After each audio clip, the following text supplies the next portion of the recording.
Chapter 586, Alarming the King. Forcing out a smile, Jianchen spoke. Bai Lian, you are thinking a little too simplistically. I am nowhere as invincible as you think I am. In truth, there is a heavy weight on my shoulders. With blinking eyes, Bai Lian stared curiously at Jianchen. Brother, just what weight is there on your shoulders? A sigh had escaped from Jianchen's lips. He did not wish to discuss this problem and had thus decided to change the topic.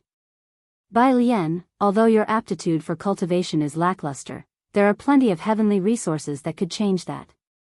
Wait until we come across one. I will buy one for you and see that you will find a renewed chance at cultivation. A heavenly resource that can do such a thing would have to be extremely ancient in age. Those are far and few on the continent, and each one of them worth a city's weight in gold almost. Only a very robust and flourishing kingdom would have these heavenly resources in stock. A kingdom like the Jessen or Blue Wind Kingdom would never have the chance for one. In other words, to come across one would be very rare. The usually very quiet Du Gufeng spoke. Wait until we have the chance to explore. I'll do my best to go and find if there are any heavenly resources that fit the description. Jianchen laughed. As of right now, the amount of gold Jianchen had could rival a kingdom. The loss of money for the sake of a heavenly resource would not bother him at all. And even Bai Lian had felt a mellow warmth in her heart and a smile on her face when she saw the care and concern Jianchen had for her. With that said and done with, Jianchen turned his attention to Tai Ta, who was currently seated on top of his magical beast mount in stone-cold silence. Having known Tai Ta's personality and what his expression meant, Jianchen could tell that it would still take some time before Tai Ta would finally adjust to survival on the continent. Tai Ta, all that you've personally seen so far are just par for the course on the Tianyuan continent. A continent where the strong eat the weak and where only the strong have the right to speak. To survive, you must be strong, and without power, there is no point in any discussion. Jianchen spoke. A forlorn expression was on Tai Ta's face when he looked up to Jianchen. Jianchen, this world is far too cruel. I feel as if this is a land where bandits roam. That is an apt analogy. The world has always been like this. Without power, you will only be bullied by another. With power, everyone will fear you and would dare not anger you. What just happened in the courtyards of the Griff clan is only proof of that. Jianchen laughed. Huh, big fellow, you're already such a big person with a mean-looking face yourself. But your heart is pure. What a twist. Ming Dong laughed. Tai Ta's face had reddened when Ming Dong had addressed him, but instead of saying anything back to him, Tai Ta had instead chosen to remain quiet. Jianchen's eyes had looked to Yu Yu by his side. She wore a white robe that accentuated the refined grace she had. It had been no wonder that as a princess, she was said to be beautiful even to bring a kingdom to its knees. There had been a twinge of guilt in his eyes, however. She was his fiancée, but he had no idea how he should treat her now. In his mind, he had no idea how to treat Huanggu either. She loved him and his parents had betrothed him to Yu Yu, but hadn't personally thought anything about it. Even now, he still didn't even know how to approach the question. Now that he had experienced life on the Tianyuan continent himself, Jianchen had came out from this experience with plenty of enemies. Some of these enemies were saint rulers in isolation, and this had been the instrumental source of stress. A weight so heavy on his shoulders that it may as well be a mountain. For the sake of improving his own strength, Jianchen had to throw away any superfluous thoughts on settling down. All were ants in the eyes of saint rulers. This was something Jianchen knew, and he also knew that unless he had the strength of a saint ruler, he would never be able to hold his footing within the continent. But how could becoming a saint ruler be that easy? Even though he had managed to absorb fragments of the mysteries of the world during his stay in the Holy Lands, Jianchen still had a long way to go before he could even come into contact with that realm. Yu Yu's face had gone slightly red when she noticed Jianchen's attentive stare at her. Gingerly shifting over to him like a bashful deer would tiptoe over to the bush, she whispered to him, Jianchen, was there something you wanted? As if shaken awake, Jianchen gave her a glittering smile. Yu Yu, this is the first time you traveled the continent as well. Are you accustomed to how the life of a wanderer is now? Smiling sweetly, Yu Yu replied, I am rather fond of this lifestyle. Every day is another day where I get to experience and see something new in the world. There's just so much to this world unlike what there is to be seen in the palace. Every day was spent in boredom and the same scenery, and leaving the palace was very troublesome.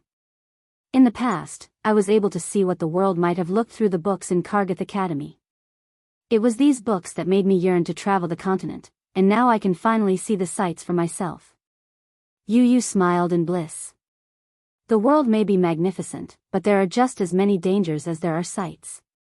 Every place of the world has plenty of risks and dangers that could end up as a fight to the death. Every day is a day that a person will die. A peaceful life is not something that anyone could experience. With some slight bitterness to her face, Yu responded to him, Jianchen, your strength is far more than enough to step across the continent as you please. Just what weight is it on your shoulders that you cannot put down to enjoy life a little bit? Ai. Jianchen sighed. The weight on my shoulder is something I cannot put down. There are still matters that I must resolve. Just what sort of matters, will you tell us? Yu asked curiously. Jianchen shook his head. It isn't that I don't wish to tell you, it's just that there is no benefit in you knowing the answer. Let us stop the chat for now and discuss what plans you might have for the Flame Mercenaries, shall we?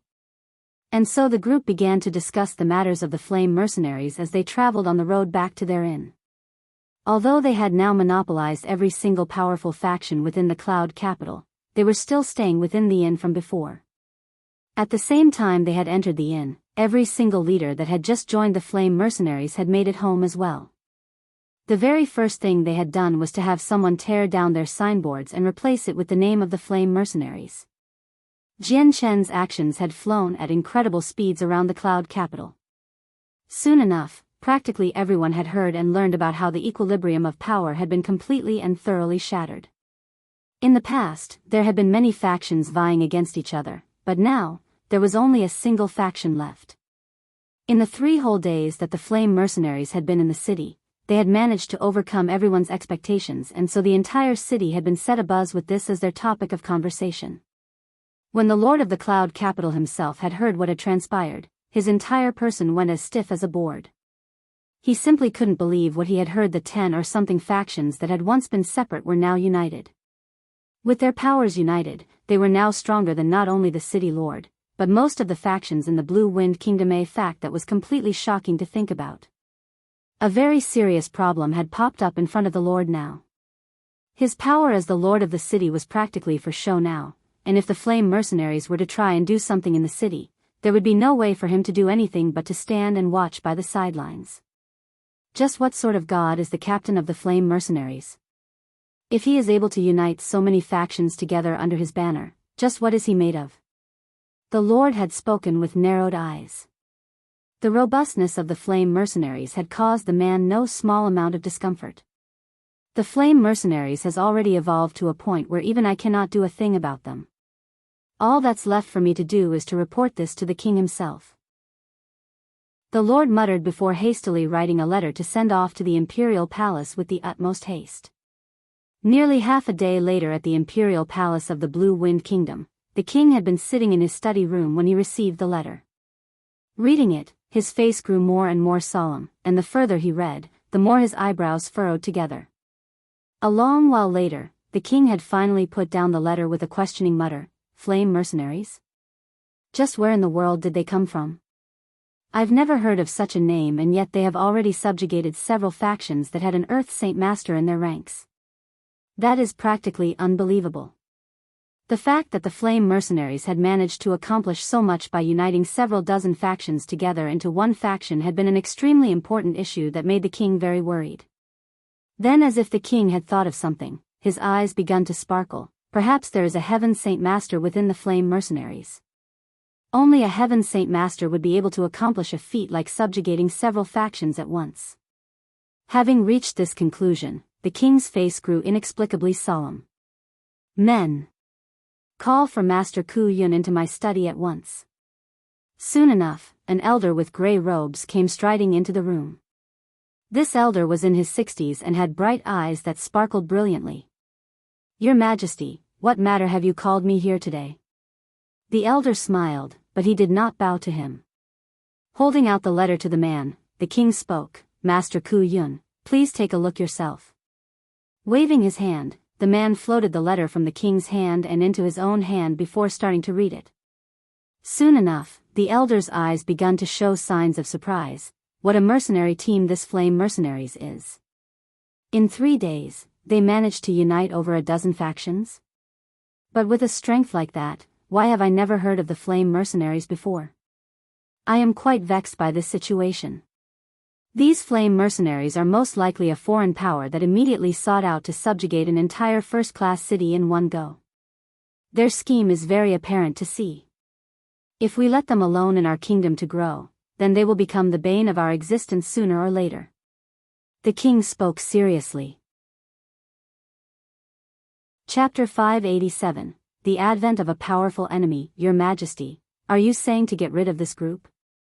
The elder inquired. A hum escaped from the king's mouth. I wouldn't say get rid of. The fact that another strong individual has appeared within the Blue Wind Kingdom is a boon to us as a whole. But I fear if he is an outsider and has come into our kingdom to expand his influence before taking those men and leaving the kingdom. Should that happen, the damages to our kingdom would be huge. We have only just finished a war with the Jessen Kingdom. Our weakened kingdom definitely cannot sustain another crippling. Then what does your Majesty believe needs to be done? Master Ku Yun, I'll be troubling you this time. I hope that you will be able to investigate the Flame Mercenaries yourself and see what their goals are. If they wish to stay within the kingdom as they try to grow, then I will of course welcome them. But if they wish to steal away people or anything else that could affect our kingdom negatively, then we must strike them down at once without mercy. The king spoke. Understood, I know what needs to be done. The elder nodded before turning around to leave. One moment, Master Ku Yun. The king called out to the elder. Master Ku Yun, your king is worried that there will be a Heaven Saint Master within the mercenary group. So before you leave for the Cloud Capital, take some people with you. Thank you for your concern, your Majesty. A brief smile and bow was given to the king before Ku Yun continued on his way out from the study with his head high. As soon as the king saw Ku Yun leave the room, a wave of concern washed over him. Why do I feel so much unease? Is it because of this Flame Mercenaries? Will it be this newly made mercenary group that will be a scourge onto my Blue Wind Kingdom? He had remained seated where he was with a grim expression. After the battle of the Jessen Kingdom, the kingdom has lost 4 of 8 Heaven Saint Masters, and even the remaining 4 are all heavily injured. I hope that this feeling of unease is just a feeling. Within the Cloud Capital, discussion had run rampant throughout the next 2 days. Whether it was the main streets, hidden alleyways, or the restaurants and inns, everyone could be heard talking about the Flame Mercenaries. The Flame Mercenaries had appeared in the Cloud Capital as if out of thin air. Then with unbelievable speed, they had combined the powers of the first-rate factions into an even bigger entity. News like this would definitely cause a major buzz within the city. Consequently, this had caused the second- and third-rate factions to feel slightly nervous. For the entire day, they had been extremely nervous to the point of having some clans electing to temporarily leaving the city and hide away until the crisis was gone. They were afraid that the hands of the Flame Mercenaries would stretch towards even them. Many if not all of the factions did not want to lose the power they had worked for to become a lackey for another. Of course, not every of these factions had been like that. Some of them had even took the initiative to look for the Flame Mercenaries in hopes of joining it. When the dozen major clans that had initially joined were given the command from Jianchen, they began to accept all of the newcomers into the mercenary group without declining a single one. Right now, the Flame Mercenaries needed new blood to join the Flame Mercenaries. When it came to management, Jianchen wasn't concerned. The dozen clans had enough power to lay down the law on their own and could easily manage their own mercenaries too. From the other side, the lord of the city had not been as happy to see more and more people join the Flame Mercenaries. The more people that joined, in fact, the more nervous he became. Nothing could be done on his part to ebb this chaotic maelstrom that was happening within his city aside from standing in silence on the sidelines and hope that someone from the kingdom would come in to interfere. It is fortunate that the feral mercenaries are all out on a mission, otherwise they might have been annexed into this mess too. The Lord muttered. In the blink of an eye, the maelstrom had only gotten bigger. For days had passed now, and the flame mercenaries had continued to swallow up even more factions into their folds. News of what had transpired in the city had even made its way across the entire Blue Wind Kingdom. No matter if it was a big or small city, each and every one of them had heard about it. Whether people believed it or not, the news that they received had sparked a paradigm shift in the Blue Wind Kingdom. The rise of a new powerful faction had come. A long ways away from the cloud capital was the first-class Tianlong city. Within the biggest mansion in the city stood a middle-aged man. Cloaked in white robes, this man stared out at the pond in front of him with both hands behind his back. This was the Lord of Tianlong City. Almost absent-mindedly, the Lord began to mutter to himself, "Ah, how unexpected. A truly unexpected event it is. The originally weak and piddling mercenary group back in Wake City has suddenly transformed to be strong enough to subjugate the entire cloud capital in several days. A change like that is utterly inconceivable." Inside another room in the same mansion sat Cat-Ada and Katafii. Seated at a table, the two of them were discussing with one another over a bottle of wine. Having rained his cup, Cat-Ada spoke to the other, "Katafii, you ought to know what happened back in the cloud capital too. Do you think that the flame mercenaries there are the very same ones from Wake City?" "I do." Katafii spoke. As the stoic one of the two, he cherished his words as if they were gold and did not dispense them easily. "How are you so sure?" Cat-Ada pressed on. "Jian Chen's strength is an unknown to us, but to have a sixth cycle Earth Saint Master at his beck and call? It is him." Katafii spoke. There had been suspicion and confusion to be in his mind, but his face betrayed none of those emotions. Draining the rest of his cup in one single gulp, Cat-Ada sighed. It really is hard to believe that Jian Chen has accomplished so much in just 2 years. 2 years ago he was said to have joined the gathering of the mercenaries. Did he receive some sort of boon while he was there? It's a tremendous pity that Mercenary City is nearly worlds apart from our kingdom. Only the most important news would make it way here. Jian Chen was at this moment sitting on top of his bed within the inn of the cloud capital. As he was trying to cultivate, Xiaobai continued to roll around on the covers of the bed for amusement. It had been fortunate that the cover was a very simple and inexpensive one, for it had already been torn to shreds by the claws of the tiger cub. Jian Chen had not left the inn for several days and spent his time cultivating in his room to wait for everyone else to fully recover and finish what was left before embarking on their trip out from the cloud capital. "Captain of the Flame Mercenaries, make your way to see us at once." Suddenly, a voice like thunder had boomed through the skies. The speaker's voice had been so strong that it seemed to shake the world itself. The streets shook and the buildings quivered, even the clouds had been blown away to reveal the sun behind it. Everyone had heard the voice to what very well might belong to a god.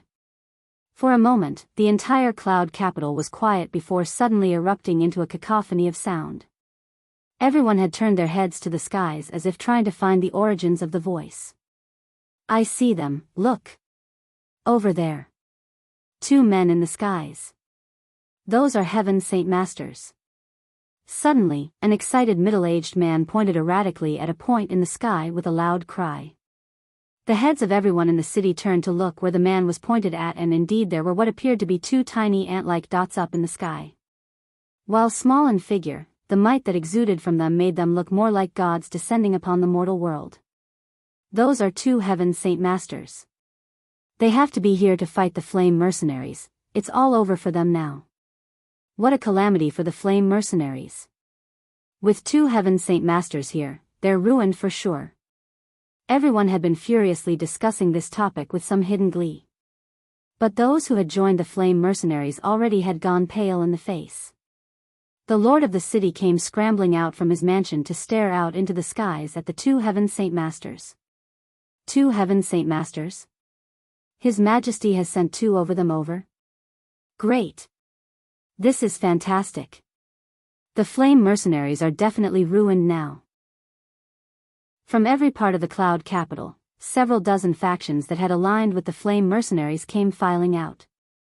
When they saw the 2 Heaven Saint Masters floating high in the sky, their faces had gone pale.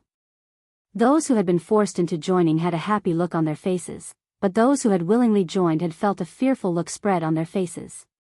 A single Heaven Saint Master was already enough to worry them. But 2 Heaven Saint Masters was a tremendous amount of pressure on them. From within his own room, Jianchen slowly opened his eyes to look up. At the same time, the doors to his room opened to reveal Ming Dong and the others. Jianchen, 2 Heaven Saint Masters are here. How rambunctious they are to strut here and there on the skies. Do they think no one knows who they are? Ha, if they're willing to try it, I'll beat them black and blue until they run away. Ming Dong laughed. In his eyes, a Heaven Saint Master wasn't some sort of unreachable entity he could not chase up to. Captain of the Flame Mercenaries, come on out at once. Don't think that hiding away in the city like a tortoise will help you. This time, another voice had exploded out from the skies with a reverberating echo. The loud voice had angered Ming Dong. Who the fuck is that to be so aggressive sounding? A cold smile appeared on Jianchen's own face. Stay here, I'll go out to greet them myself. As soon as he spoke, a single hole had suddenly appeared on the top of the roof, revealing the bright azure skies beyond it. Not even a second later, Jianchen had already disappeared from his bed into the skies. Chapter 588, a battle that entrances the entire city above the skies of the cloud capital. The 2 Heaven Saint Masters from the Blue Wind Kingdom towered over the ground like 2 gods watching over the mortal realm. And on the streets below, countless of bystanders craned their necks to look up. For these 2 Heaven Saint Masters, everyone could only look at them with expressions of admiration and uncontained worship. The realms of Heaven Saint Masters was a realm that mercenaries could only look at in yearning. Talks of reaching this realm was merely just talk. Out of the millions of people in the Blue Wind Kingdom, not even 10 of them were Heaven Saint Masters. Suddenly, an azure streak of light zipped into the skies. In the blink of an eye, the light had already risen 500 meters to near the 2 Heaven Saint Masters. The speed of this light had been so fast that the bystanders on the streets hadn't even seen it clearly or where it had even come from. Everyone, look! Another Heaven Saint Master has appeared. Do you think he's the captain of the Flame Mercenaries? He has to be. But I didn't think that there'd be another Heaven Saint Master here. What speed that captain has! I didn't even see where it was coming from. He has to be a very powerful one. Humph. This time there's 2 Heaven Saint Masters from our kingdom to greet him. No matter how strong this captain is, there's no way he'll be a match for 2 Heaven Saint Masters. Right now, the eyes of everyone in the city had been glued to the sight in the skies. No matter what it was they were doing, everyone could only stare at this splendid sight for them and discuss to one another furiously. No matter where one went in the city, the streets were jam-packed with people that stood transfixed. Inside his mansion still, the Lord of the Cloud Capital concentrated his eyes onto the 3rd Heaven Saint Master. So, the Flame Mercenaries had a Heaven Saint Master as a captain. He muttered. The leaders of every single faction within the city had stood entranced at the sight as well. Staring at the 3 ant-like objects in the sky, each and every single one of them had found a sudden desire to see what type of battle the 3 Heaven Saint Masters would perform for them. Up in the skies above, Jianchen and the 2 Heaven Saint Masters stood 20 meters apart from one another. I am the captain of the Flame Mercenaries. Was there something you wished to know? Jianchen sneered with narrowed eyes. Rooted to where they were in the skies, the 2 Heaven Saint Masters from the Blue Wind Kingdom could only stare with rigid wide eyes at the dreadfully familiar face of Jianchen. Already had their faces gone slightly awry between the 2 sides was already a pre-existing grudge. The captain of the Flame Mercenaries was you? One of the Heaven Saint Masters spoke. The expression he had before had disappeared without a trace. Jianchen laughed coldly. Correct. It is this one. Since you were so adamant on calling me out, was there something you wished to tell me? The eyes on Jianchen's face suddenly gained a spark of killing intent in them. Sensing the killing intent from Jianchen's eyes, the 2 Heaven Saint Master felt their hearts tense up in vigilance. They had first seen each other in the battle with the Jessen Kingdom, and it was there that they saw this youngster kill the Heaven Saint Masters from the Qiangan and the Blue Wind Kingdom himself. In the end, only 4 out of the 8 Heaven Saint Masters from the Blue Wind Kingdom had escaped with their lives. Despite the tender age of this youth, these two Heaven Saint Masters knew better than to belittle him for his age. There was absolutely no way possible that they could win against this man. This is an unfavorable situation, we're leaving. The two Heaven Saint Masters had immediately resolved to leave the area when they sensed the killing intent from Jian Chen grew heavier and heavier. It went without a doubt that should they stay here, the skies above the Blue Wind Kingdom would become a battlefield sooner or later. And under no circumstances did either of the two wish to partake in a battle with a man who could kill Heaven Saint Master after Heaven Saint Master consecutively. Leaving? What makes you think that you can do that so easily? Jian Chen laughed. He had no plans on allowing these two to leave so easily. Clenching both of his palms, two swords made of fire suddenly materialized out of thin air and shot towards the two escapees. Detecting the abnormality behind them, the two Heaven Saint Masters thought to themselves, it seems that a battle is unavoidable. The two of them had reacted quickly to the attack, and so with a thought, a wave of earth and water suddenly gathered in their hands. Within a mere second, a dragon made of earth and water had formed between the two men. Seeing that the two men were seemingly competing with him in a battle of elements, Jian Chen let loose a sneer on his face. Fire is the strongest of the 6 elements in strength. Even the light and dark elements would be unable to compare. If you wish to fight me with the elements, you will surely be the ones to eat the loss. The Heaven Saint Master controlling the Earth Dragon had not said a word and instead pushed out his hands. With that action, the Earth Dragon flew out with a roar to charge towards Jian Chen. Fire is indeed the strongest element of the 6, but my water will put out your fire nonetheless. The other Heaven Saint Master barked out. The aquatic dragon let out a roar of its own before flying towards the blades of fire to devour it. Bang! The earthen dragon made contact with one of the flame swords with an explosive bang. In an instant, the dragon had been reduced to dust before fading away in the skies, while the sword had continued onwards, albeit being smaller than before. Before the impact, the sword had been 5 meters long, and now, it had been reduced to a single meter. Another explosion rang out through the skies shortly afterwards as the second flame sword collided with the water dragon. In a brilliant display, the water dragon exploded apart to turn into a spherical ball of water to try and drown out the flame sword within it. Water and fire were in nature contrasting elements. So when the two elements intertwined with one another, a sizzling sound could be heard while vapor rose up from the sphere to cover the visibility of the 3 combatants with the smoke. From either side of the battlefield, neither person could see the other. The cloud capital had been a cacophony of sounds that erupted this way and throughout the city. But now, the city had transformed into a ghost city without a single bit of life to be seen. Not a single person had said a word as they watched the spectacle above them. Even the rooftops of the buildings had people standing on top of it, but not a single of them had dared let out a breath of air as they watched the battle. Ming Dong, De Gufeng, and the others stood on top of the roof of the inn to look up at the battle. Not a single one of them had looked worried for Jian Chen. However, they did not need to worry about any danger that might befall Jian Chen, as they were all confident in his strength. 2 Heaven Saint Masters weren't nearly enough to harm him, and even if that number were to be multiplied, Jian Chen would not be harmed still. Only Bai Lian had been nervous about Jian Chen since she did not know his full strength. She knew that her older cousin was a Heaven Saint Master as well, but the fact that he was going up against 2 other Heaven Saint Masters worried her greatly about Jian Chen's life. Just like Bai Lian, Tai Ta had worried for Jian Chen too. Bang!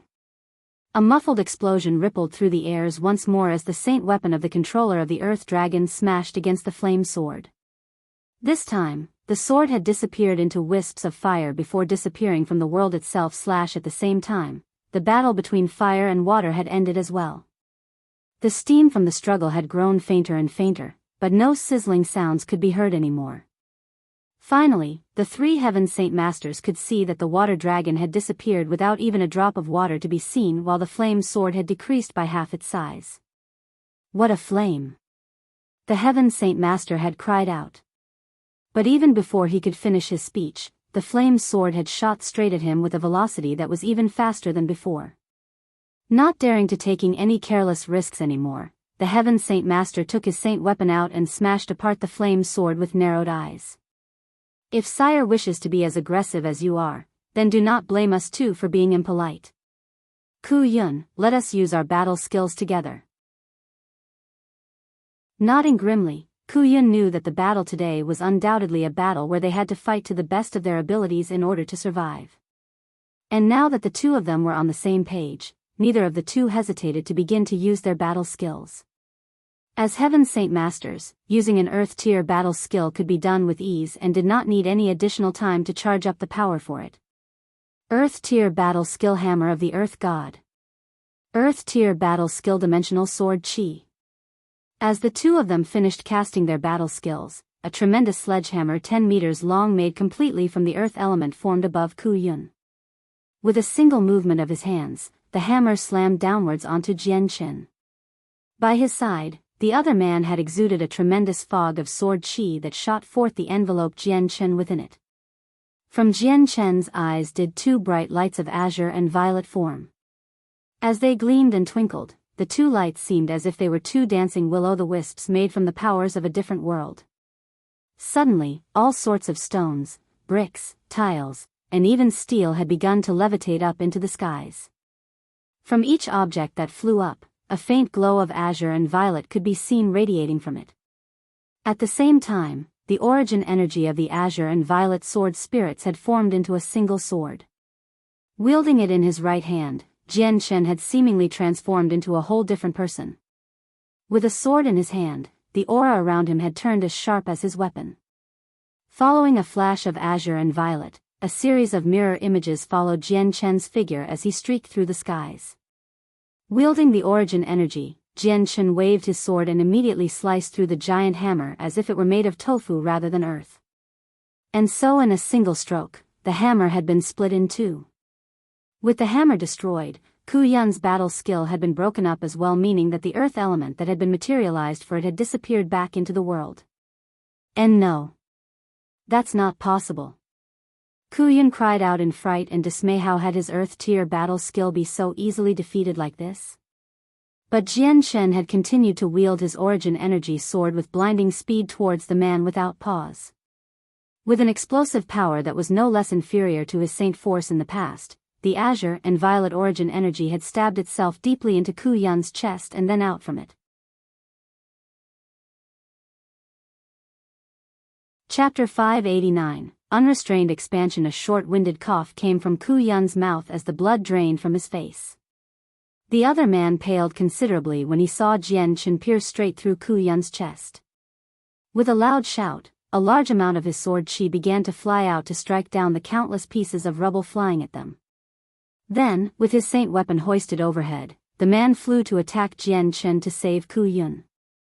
Jian Chen turned to look at the man with a cold smile appearing on his lips. Was it you that told me to come on out? Don't even think about leaving here today alive. Jian Chen pulled out the origin energy sword from Ku Yun's chest and shot toward the second man like a bolt of lightning. Clink. Upon contact with the azure and violet beam of light, the saint weapon of the other Heaven Saint Master let out a cracking sound. A piece of it broke off. Against the azure and violet sword spirits, the saint weapon of a Heaven Saint Master may as well be as strong as a roof tile. Pfft. With his saint weapon damaged, the elder was seriously injured and spat out a mouthful of blood as well. Jian Chen's hand did not slow down after the first blow. He swiftly moved his wrist to deliver his second slash with a speed like lightning. Under the powerful muscles of his arm, the sword traveled so fast that only the reflection of the blade was seen. Before the other man could even understand what was happening, the origin energy had stabbed into his forehead. It pierced out the back of his head, extinguishing his soul and killing him completely. Ba la. Ku Yun howled in grief and sorrow when he saw his friend pierced through the head. He knew that the Blue Wind Kingdom had lost yet another Heaven Saint Master. With the origin energy stabbing straight into Ba La's head, his spirit was utterly vanquished.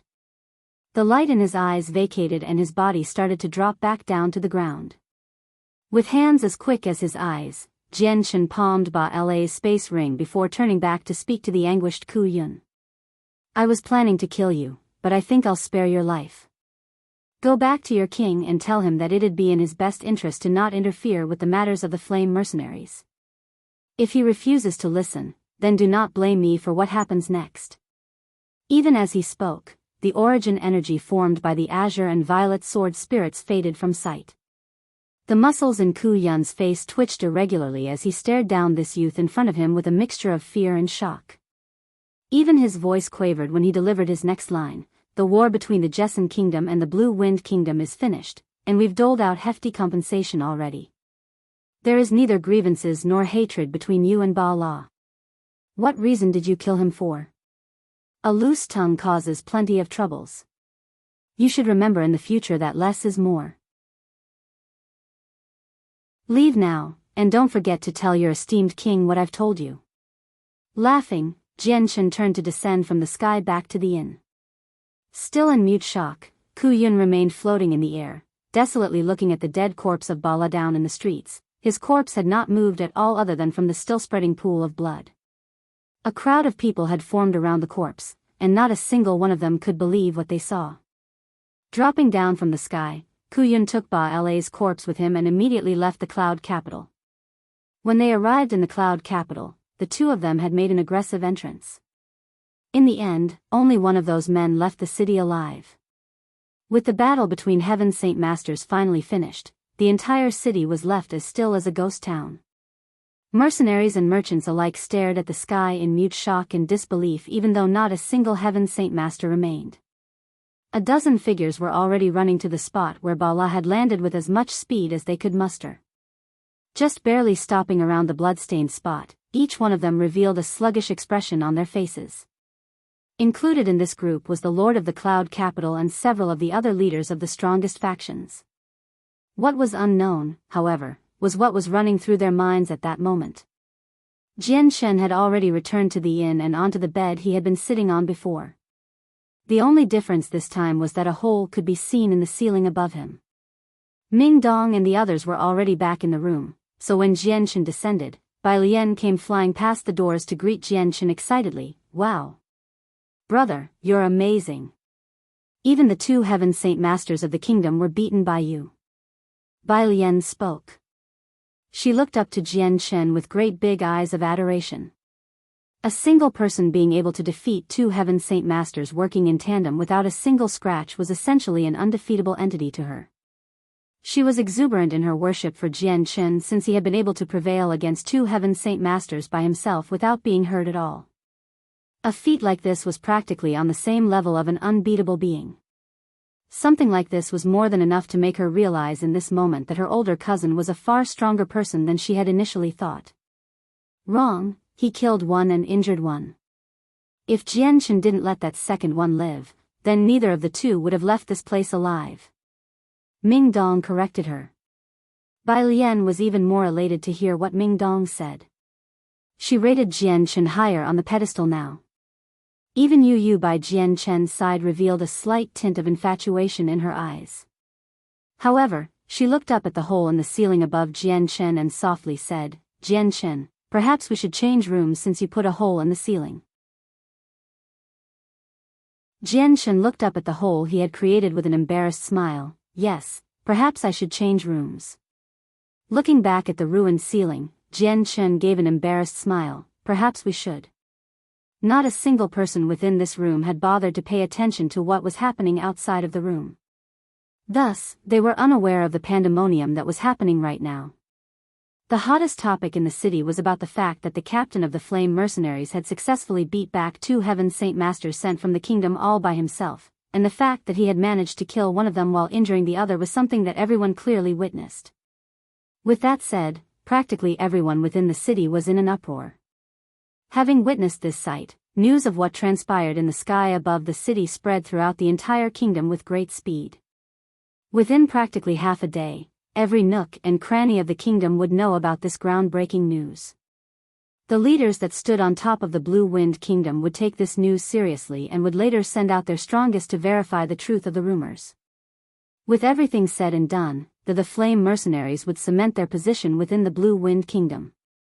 The fact that the Flame Mercenaries had been able to subjugate an entire first-class city was enough to have the eyes of many on them, but the fact that this new situation had happened made everyone terrified at their strength. Within the palace of the Blue Wind Kingdom, Kuyun held the dead body of his companion Bala within the halls where the king sat. Slowly, Kuyun narrated what had happened to them both in the cloud capital while also describing Jian Chen to the king. As soon as the entire story was recounted to him, the king sighed. In that sigh, he seemed as if to have aged years in a single moment. For a while, the king was quiet before he finally spoke once more. As we are powerless to stop them, it is pointless to even try anymore. Our Blue Wind Kingdom had already grown weak because of the war. With this happening, our power is doomed to drop even further. Several days later in the cloud capital, a long procession of people passed through the gates of the city. Every single banner that was flown around this group displayed the exact same emblem of a circular sphere of fire. This group of people all belonged to the Flame Mercenaries. The Flame Mercenaries of today were definitely on a whole different scale than before. In the past, it had been a single person, but now, it had expanded to over 5,000 people, becoming the strongest group of mercenaries within the Blue Wind Kingdom. Their cumulative strength was more than enough to contend with any other faction in the kingdom. Leading the group at the very front was Jian Chen, Ming Dong, Tai Ta, De Gufeng, Yu Yu, and Bai Lian. Each one of the six were seated on top of their own magical beast mount, but this time, they were no longer riding a Class 3 magical beast. They were now seated on top of a Class 4 magical beast. All of their mounts had been graciously donated by the heads of the faction they had just recruited. By now, every single person had accepted their newfound status in the group and were now earnestly working for the Flame Mercenaries as a whole. Having a powerhouse like Jian Chen as their support wasn't an easy thing to find, and by joining the Flame Mercenaries, they could earn the chance to win the Earth Tier battle skill they had always dreamed of. They could even get a Heaven Tier battle skill that even Heaven Saint Masters would drool over. These three factors combined were a tremendous temptation to them. Even if the heavens were to drop a meat pie in front of them, it would not be as alluring. If anyone were to tell them that a Heaven Saint Master was capable of absorbing life from them, they would not care. All in all, they were not regretting their new way of life. Most felt delighted to greet this change and did not feel displeased at all. "Captain, where will we go next from here?" Zhang Tian asked from the side. "Tianlong City isn't too far away, let's go there," Jian Chen replied. In a short few days, the Flame Mercenaries had experienced a period of expansion with no restraint. Just like that, a first-class city had found itself annexed into the Flame Mercenaries, exponentially increasing their power. After the entire matter with the Cloud Capital ended, the Flame Mercenaries possessed about 300,000 members and almost 100 Earth Saint Masters, leaving the Blue Wind Kingdom practically desolate of its stronger population. The Blue Wind Kingdom had no solution for the growth of the Flame Mercenaries. They had no one to stop them. They had no way to even try. All the king could do was sit within the halls of his palace with a miserable expression as he watched the Flame Mercenaries grow stronger and stronger while his kingdom grew weaker and weaker. By the time the strongest factions of the Blue Wind Kingdom had heard what Ku Yun had told the king, they were all absolutely convinced that the captain of the Flame Mercenaries could not be angered at any costs. For that reason, none of the factions came forward to stop the expansion of the Flame Mercenaries, and some of them had even prepared themselves to be annexed into the group as well. Chapter 590, A Friend Has Come in the Blink of an Eye. 2 months passed. During these 2 months, the Flame Mercenaries had exponentially expanded and earned a place as one of the strongest mercenary groups in the Blue Wind Kingdom.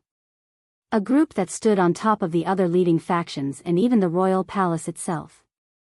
Up to this point, only the strongest families and factions had been able to prevent themselves from being subjugated by Jian Chen. A large mansion was situated at the very center of a first-class city called Huanggu City. This mansion had originally belonged to the strongest power within that city, but had now been reclaimed to become the living area of the Flame Mercenaries for the time being. Even the name board at the very front had been swapped for the emblem of the Flame Mercenaries. At this current moment within the magnificent halls of the mansion, Jian Chen and the strongest 100 members were all gathered around a table to discuss several important matters. For the moment, the rest of the mercenaries were all stationed outside the city in a clearing since they could not all enter the city at the same time. Captain, only 3 out of the 6 strongest families in the Blue Wind Kingdom were willing to join our flame mercenaries. The other 3 would rather die than submit. Zhang Tian dutifully reported. He was one of the first to join the flame mercenaries and was also one of the 3 Earth Saint Masters from the Carnage mercenaries, and had been given the right to speak for the entire group. From his seat at the very front of the table, Jianshan revealed a small grin on his face as he took in the news from Zhang Tian. 3 of them were willing to submit, I see. Not bad, I wasn't expecting as much at first. Which 3 have agreed? Not long after he finished speaking, 2 middle-aged men and an elder come walking over with respectful salutes and greetings. This one is Shi Wanjun, representative for the Daong clan. We of the Daong clan would be happy to join the flame mercenaries and hope that we may follow the honorable captain into the brilliant light. This one is In Situ, representative of the domineering heavens sect. We would be happy to join the flame mercenaries. This one is Dick Perosi, delegate of the Shuelan clan. We are willing to join your flame mercenaries. These 3 men were all Earth Saint Masters at about the 4th or 5th cycle. The parties they represented were among the strongest powers in the Blue Wind Kingdom and once had a Heaven Saint Master presiding over them.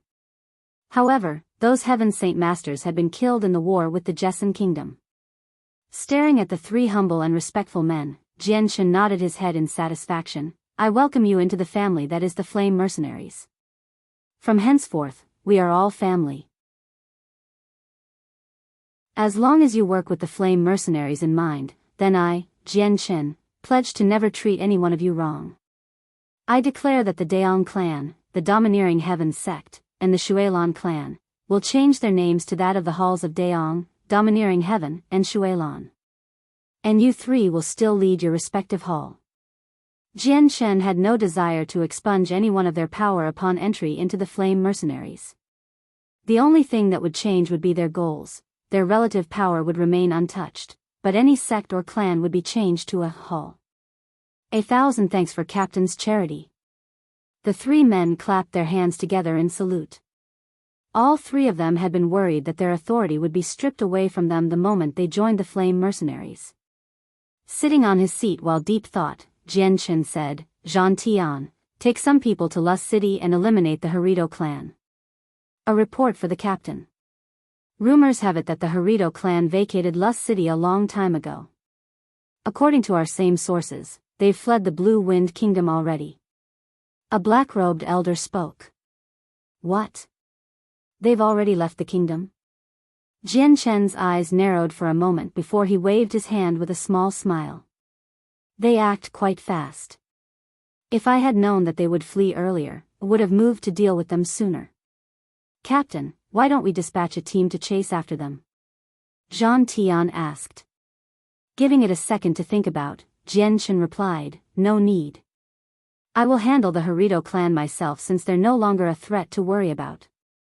Unless their leader is able to become a Heaven Saint Master, they won't be able to do anything in the meanwhile.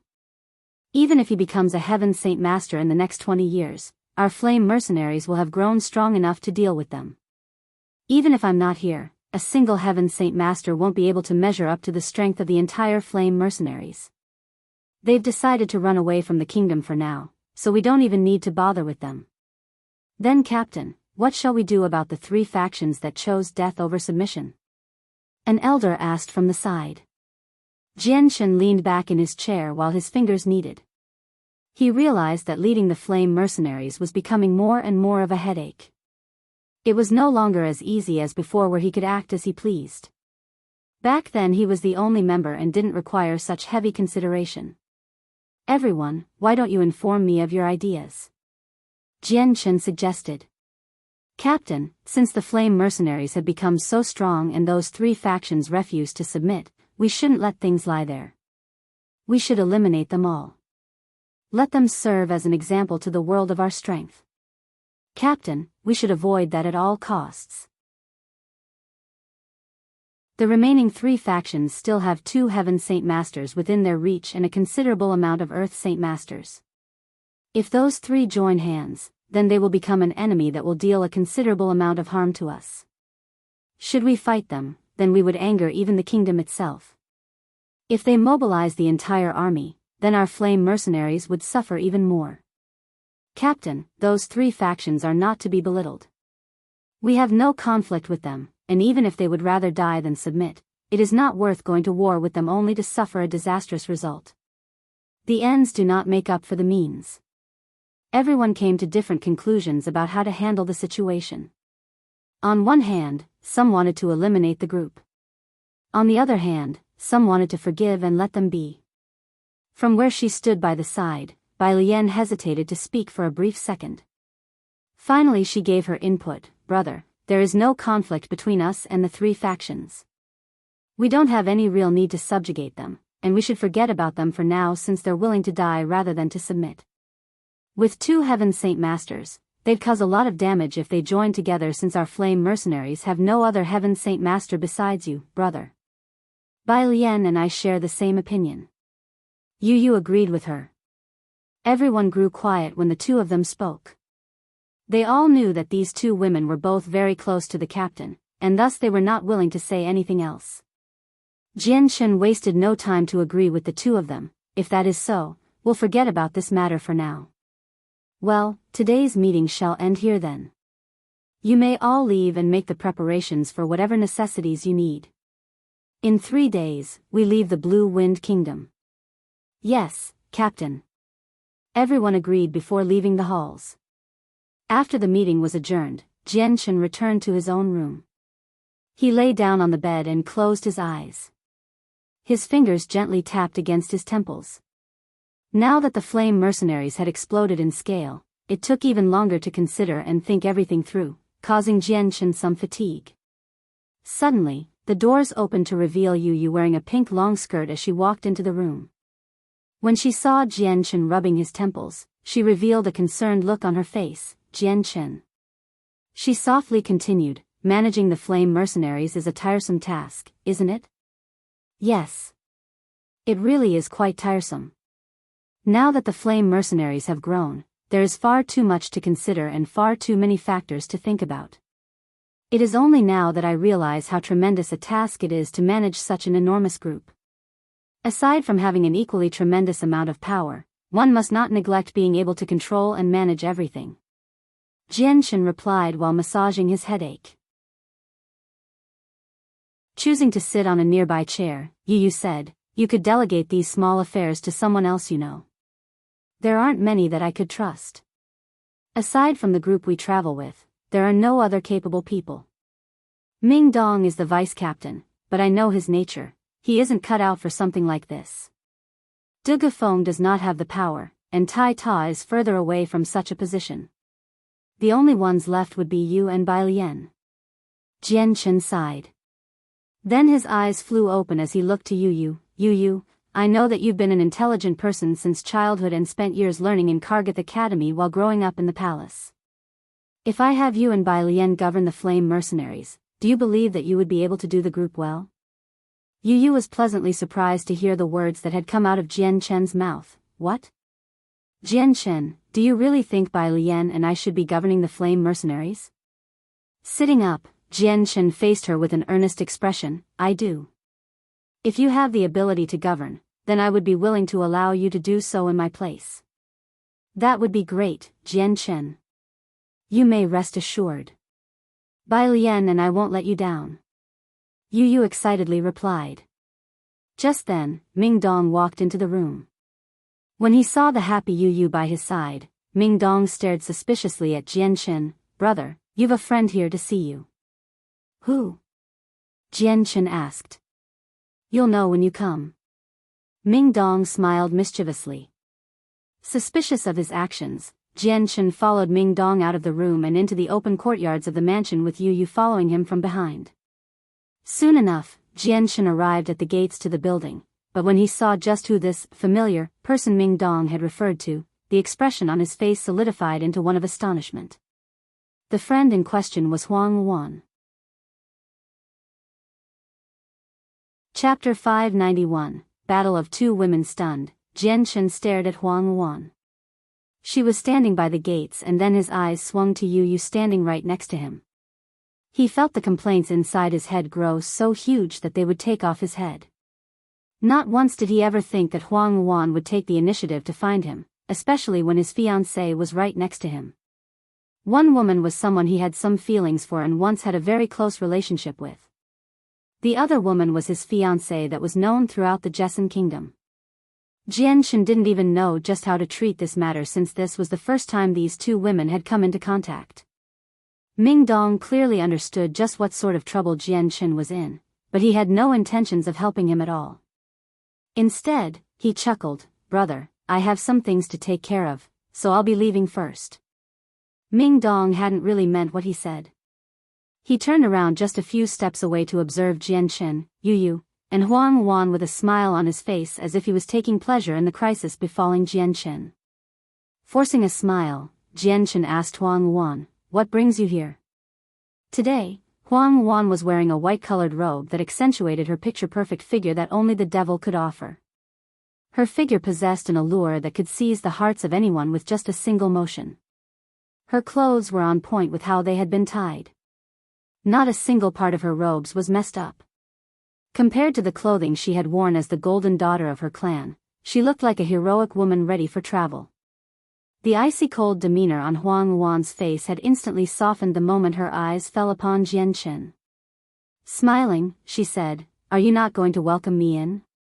Her voice leaked a feeling of close friendship.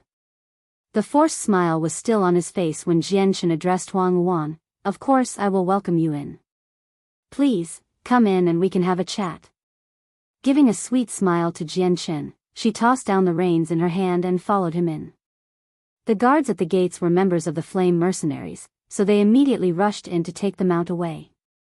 Stopping in front of Jianshan, she eyed his handsome face with a tender-hearted smile.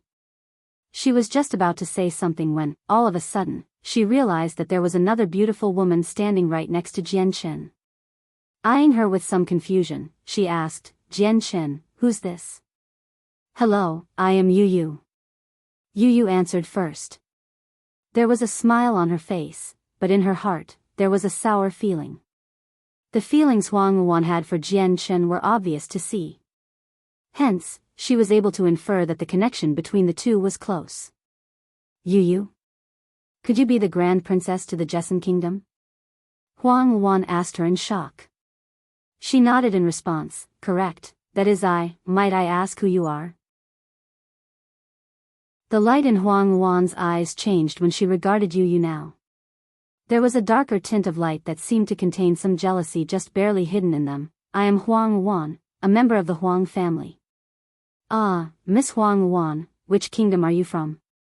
"I have heard of the Huang family before, but which clan it is something I know not." Yu smiled softly. "I'm afraid to disappoint the princess, but my Huang family is affiliated with no kingdom. We live in the mountains and rarely encounter the surrounding kingdoms or any other family that might share our surname." Huanggu replied. Sensing the hidden steel to their tones, Jianshan felt his headache grow bigger and bigger. "Why don't we walk inside first and continue our talks there?" he pressed. Jianshan, Yu, and Huanggu were all seated around a circular table in a splendid and magnificently decorated room. Huanggu was excited to see Jianshan, and talked to him non-stop about the Flame Mercenaries with great curiosity. Whenever she asked another question, Jianshan answered truthfully without leaving any mystery behind. Huanggu's eyes brightened at this moment as if she had remembered something. Looking to Jianshan, she said, "Jianshan, I've something to tell you. I've become the student to the patriarch of the Huanggu clan. They're even willing to teach me their scriptures of the aqua sunflower, a saint-tier cultivation method." "What? A saint-tier cultivation method?" Jianshan was astounded. Although cultivation methods weren't as wanted as a battle skill, a saint-tier one was priceless despite that. Extremely rare and sparse, only the most isolated of hermits would have these cultivation methods. It is a cultivation method for those with the water affinity, something I coincidentally possess. Because of this, I learned it and cultivated the cultivation method for a small moment. In just 2 months, I was able to bring up my power so fast that I went from a first cycle Earth Saint Master to a second cycle Earth Saint Master. It won't be long until I become a third cycle Earth Saint Master, and with this rate of progress, becoming a Heaven Saint Master won't even take too many years. Huanggu's face was filled with unrestrained excitement. Yu Yu felt shock grip her heart right by Jian Chen's side. She had not thought that this wildly dressed Huanggu would be an Earth Saint Master despite the close similarity in age to her own. Not only that, she too did not expect to hear that she was learning a saint-tier cultivation method, something that was only mentioned in legends. Not too long later, Yu Yu managed to restrain her emotions and maintain her calm demeanor. From what she heard, this Huanggu was definitely someone high in status and was possibly one of those golden daughters belonging to a tremendous family. Not only was her talent at cultivation higher than her own, Huanggu was already an Earth Saint Master at her age while Yu Yu wasn't. Lastly, Huanggu had managed to find a teacher that imparted a saint-tier cultivation method onto her. This meant that she was practically superior in every single aspect, and even with Yu Yu's status of a princess, she paled in comparison to Huanggu. Jian Chen noted the change in Yu Yu's demeanor with some concern. He immediately broke off the conversation, and called for someone to prepare Huanggu and room. He then dismissed everyone. Even after leaving the room, Yu Yu felt extremely depressed. Walking by herself to her own room, she sat on top of the bed and stared despondently at the wall across from her. The doors to her room slowly opened to reveal Jian Chen gently making his way into the room. Jian Chen felt his heart clench when he saw how Yu Yu was faring. Closing the doors behind him, Jian Chen walked over to Yu Yu and sat down beside her. Studying her face with great concern, Jian Chen was about to say something, but then he realized he had no idea just what words he could possibly use to comfort her. He sighed. Jian Chen was not someone who understood how to speak with flowery speech, and in a situation like this, he was utterly powerless.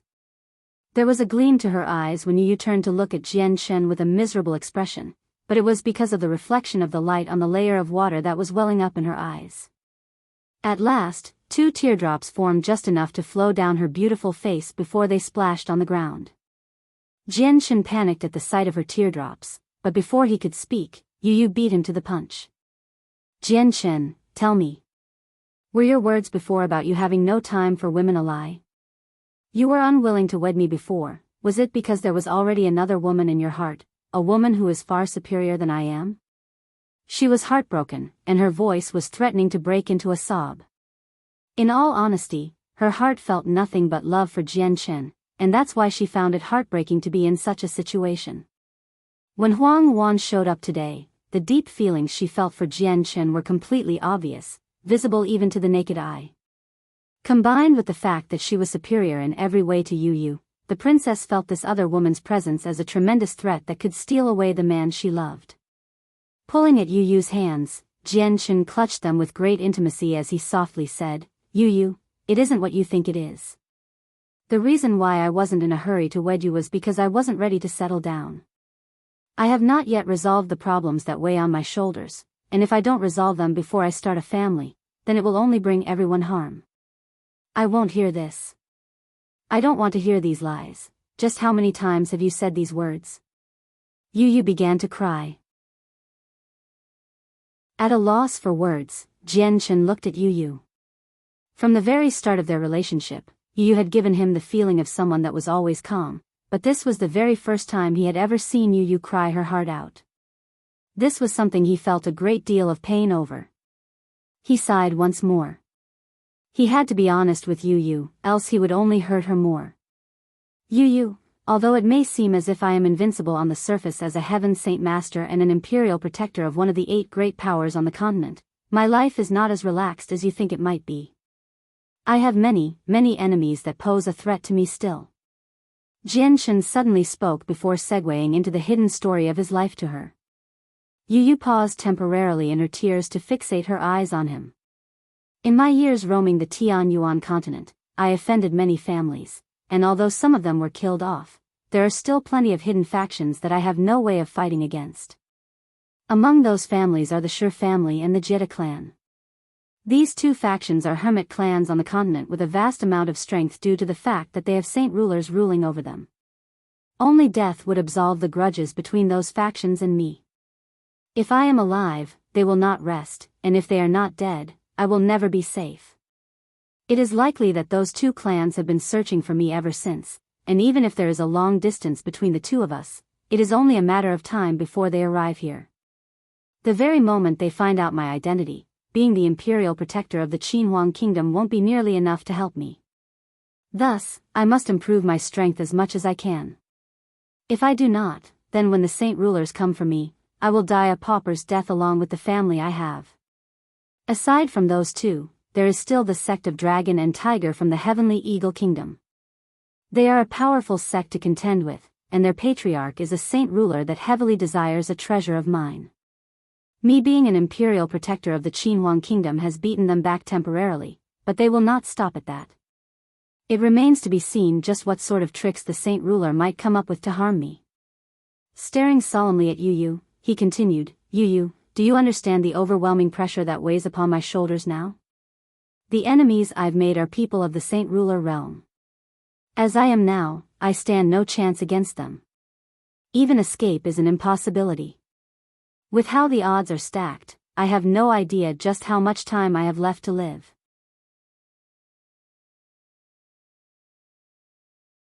Chapter 592, Ancestor of the Huanggu clan. In order to cure the wound in Yu's heart, Jian Shen had no other choice but to explain everything he had hidden from the world. Even his parents had never heard this information.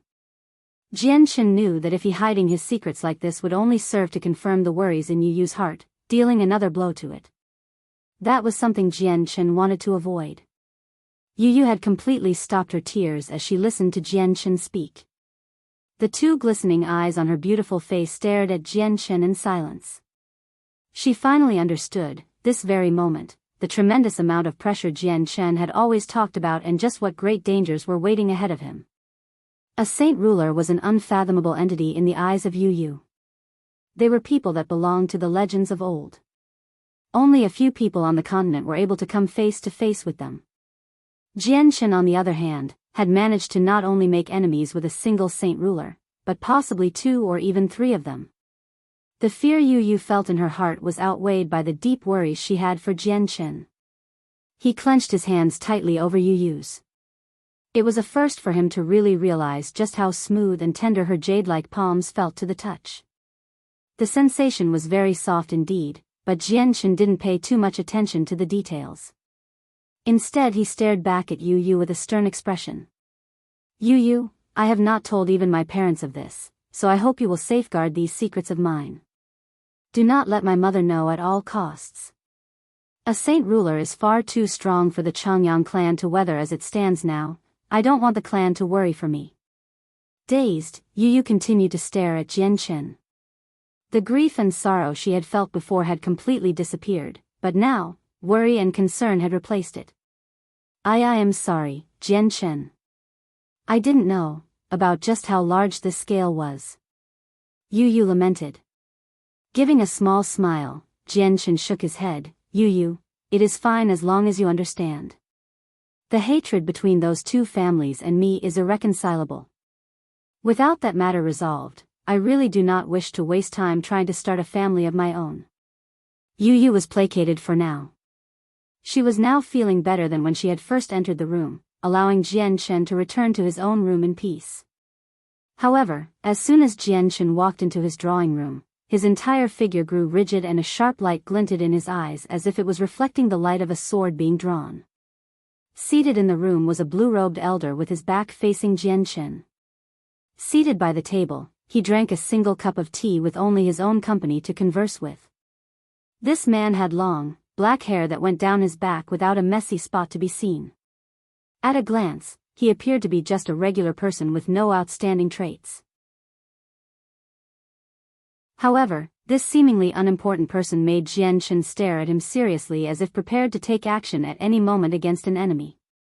This person was practically undetectable to even Jian Shen, and if it were not for his own eyes seeing the man, Jian Shen would have overlooked the man entirely. The only ones capable of managing such a feat were hermits of the saint ruler level. Having a saint ruler suddenly appear in his very own room was something that made Jian Shen nervous. Who are you? Jian Shen questioned as he shifted his right hand behind his back to clench the jade piece in his hand. Since he could not fight against a saint ruler, then his only option was to ask for the assistance of the Huang patriarch. Little brother, do not be nervous. This old man came for an impromptu visit. If I disturbed you, then please forgive me. An elderly voice came from the mouth of the blue-robed man. Yet, he remained seated at the table with his back still facing Jian Chen. Sensing no hostile aura around the man, Jian Chen eased up slightly while staring at the back of the man. Senior, who might you be? If you wish to know even that, then I'll tell you this. That girl Huanggu has already told you about her having a teacher. That is me, I am her teacher. The man replied. Jian Chen was astonished, and the look in his eyes reflected that astonishment. Could you be the patriarch of the Huanggu clan? Correct, that is I. With his identity confirmed, Jian Chen let out a mental sigh of relief. Although a saint ruler was undoubtedly a tremendous source of pressure to him, at least this one was no enemy to him. Little brother, come sit and let us talk. The man suggested. Easing back into the calm and easygoing nature of his, Jian Chen strode to the seat on the other side of the man and sat down. Straight away, Jian Chen could see the man's face. It was a very ordinary-looking face that was filled with wrinkles due to age. The only difference was that a single blue seal sat in the middle of his forehead, but it was hard to make out the picture in full clarity because of the wrinkles. The elder leveled a meaningful glance at Jian Chen. Little brother, should I be calling you the imperial protector of the Qinhuang kingdom or the fourth master of the Changyang clan? Or perhaps, Jian Chen. Senior, please just call me Jian Chen. He smiled. The old man nodded his head just slightly. Then I shall do so. Jian Chen, I am not one that enjoys beating around the bush, so I shall get to the point. He paused for a brief moment to take in a breath of air. Jian Chen, I came here specifically because of Huanggu, so the matter we will be discussing will relate to Huanggu herself. Jian Chen could feel his heart sink. Could this be about the betrothment between your Huanggu clan and the Huang family? Shaking his head, the elder replied, that matter has already been settled and dealt with. I won't even bother to try and harangue the matter any longer. Instead, I came here today to talk about her future. Senior, what might you mean by that? Jian Chen asked, mystified at what the elderly figure was getting at. Humming, the elder thought for a moment, trying to find the best way to describe his thoughts. Huanggu has a very particular body that comes once 1,000 years on the continent. If she were to train with a water affinity cultivation method, her growth would be exponential. For that reason, I bequeathed the saint-tier cultivation method to her so that she could learn twice the amount for half the effort. Becoming a saint ruler wouldn't be difficult for her at all, but there is a single taboo she must not commit. Until she becomes a 6th cycle heaven saint master, she must remain pure at all costs. Otherwise, the effects she will receive will be irrevocably disastrous for her. The elder spoke with an increasingly grim voice. Jian Chen had been listening on with the utmost seriousness, but when he heard what the patriarch said, he could not help but blush a little. Giving an embarrassed smile, he said, Senior, you may rest assured. The relationship between Huanggu and I is nowhere near such a situation. That is good then. The man nodded his head in satisfaction. Jian Chen, you should know that for the sake of Huanggu's future, you must uphold her purity. This junior understands. Jian Chen scratched his nose in embarrassment. He couldn't help but ask himself, was he really a person that wanted nothing but lust? With that said and done, the patriarch stood up from his stool. This old man has said all that he wanted to say, until we meet again then. The next moment, the patriarch disappeared from the room without a trace. Looking left and then right, Jian Chen could see that the windows and doors to the room were still tightly shut. There was virtually no way to escape from this sealed space, and no crack or crevice to be seen. With those factors to be considered, Jian Chen had to truly wonder how the patriarch had left. A saint ruler is truly powerful. The powers they possess are far beyond what I can imagine. Jian Chen muttered with a twinge of jealousy. So Huanggu's talent stems from her body itself. No wonder she was able to become an Earth Saint Master at such a young age. Several kilometers away, the patriarch of the Huanggu clan materialized out of thin air as if he had been a mirage. No longer teleporting here and there, the elder chose to instead fly the rest of the way at incredible speed. Now that I've told him that, he will most likely not see Huanggu as a wife for now, leaving her body completely intact. Though, even if he wishes to do something unbecoming to her, the restriction I've placed on her will not let him get away. The elder smiled darkly as if he was plotting something. In the blink of an eye, a year passed. In that year, the flame mercenaries had grown spectacularly and without ever stopping. The stronger factions of the several surrounding kingdoms had been completely annexed, including the factions from the Qiangan Kingdom, the Qianlong Kingdom, the Andreas Kingdom, the Pingyang Kingdom, and even some of the other kingdoms that had once nursed a grudge with the Jessen Kingdom. This made the flame mercenaries into a hegemon to be feared. Their members had exploded to over 100,000 with over 500 Earth Saint Masters. Even several Heaven Saint Masters had been coerced into it, making the comparison to the past a very shocking one. The flame mercenaries' explosive growth made them a household name that everyone knew about. Practically every mercenary or mercenary group would talk about the flame mercenaries with either eyes of envy or admiration. The flame mercenaries had exploded in power so fast that the scale today could practically be considered a miracle made in real life. Within a desolate piece of land, a group of people riding on mounts could be seen resting. Buildings could be seen all around them, and not too far away, several hundred fumes of fire spiraled into the air. Mercenaries sat around each of the fires in groups of 3s or 4s as they talked to one another over a piece of magical beast meat. Hoisted overhead was an emblem of a ball of fire. This was the emblem of the flame mercenaries.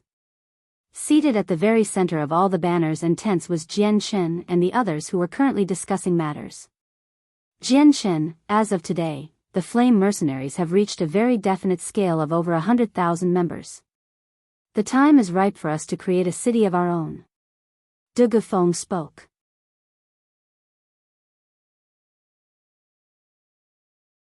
Chapter 593. A vein of tungsten alloy. Jian Shen had to think about De Gufeng's proposal for a brief moment.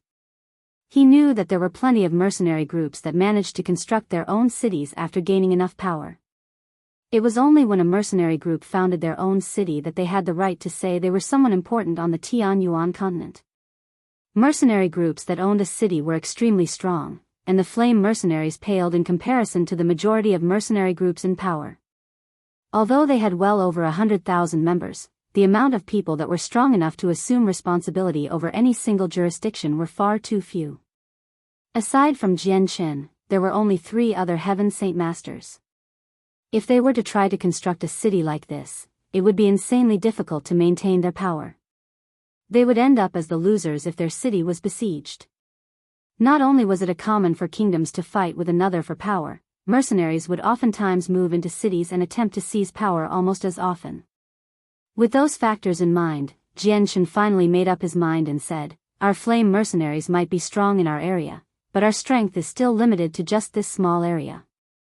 We are not quite yet strong enough to attempt to build a city, so we should hold off for now." "I agree. Our group, the Flame Mercenaries, is quite strong, but there is still a huge threat of internal danger. Therefore, we should refocus our efforts in trying to resolve the matters with all of the members. We must ensure that the relationship between each and every mercenary is as tight as a twine of rope. Otherwise, the flame mercenaries that we built up with will crumble at the base and collapse sooner or later." Yu added her insight. "Is that so? Then why don't we spend the next period of time listening to you when dealing with internal matters? Yu, Bai Lian, I'll leave this to you to handle. If there is anything you need from me, go ahead and ask." Jian Shen replied. In this short moment of time, the flame mercenaries had been left up to Yu and Bai Lian to administrate. After being tested for an entire year, Jian Shen had seen more than enough to be convinced that the two of them were talented in this aspect. Bai Lian's cultivation talent was not unique. She hadn't even managed to form her saint weapon yet, but her keen wit and intelligence was unbelievably sharp. It was better honed than Yu's intelligence in several aspects. It was almost as if she was born to be a superior administrator. "A report for the captain, we've received a letter to give to you." At that moment, a single voice called out from outside. "Hand it over." "Yes." The flaps of the tent blew open as the white-robed Ha-Ni came walking in. In his hand was a snow-white lightning bird. Taking the lightning bird from Ha'anai into his own hands, he untied the letter around its leg. He then unfurled it to read. Important. Return to Changyang Manor. Only a meager few words had been scrawled on the letter, causing Jian Chen's expression to become very grim. Taking note of the sudden change in expression, everyone nervously tensed up. It was Yu that finally asked out of concern, Jian Chen, what happened? Jian Chen studied the letter once more to verify that it wasn't a fake message. Then, slowly tearing it into several pieces, he explained, a letter came from back home telling me to return to the Changyang clan. We'll have the mercenaries stay here for now and wait for my return. If something urgent happens, notify me by the twin jade stones. Bidding farewell to Yu and the others, Jian Chen went and found the other 3 Heaven Saint Masters to give them their instructions. Afterward, he flew with great speed through the air back to Changyang Manor. By the time he arrived, it was already nightfall. As he began to descend to the ground, the Chang Wuji immediately made himself known. He was able to pinpoint him the moment he touched solid ground. Fourth Master, you've returned rather quickly, I see. Chang Wuji smiled. Jian Chen let out a secret sigh of relief when he saw the relaxed face of Chang Wuji. From the very start of his rush back home, he had been worried that something had happened to the family. Chang Wuji, what has happened for you to ask me to come home at once? Jian Chen asked. I do not know the details, but men from the Heavenly Eagle Kingdom came with a very important message to tell you. They said it was a matter that couldn't be delayed. Your father sent a message for you to return right away. The elder explained the best he could. Heavenly Eagle Kingdom? Did that kingdom not cease to exist? Jian Chen tilted his head in confusion. Unable to stop himself from chuckling, Chang Wuji smiled at Jian Chen. Perhaps I should have phrased it differently.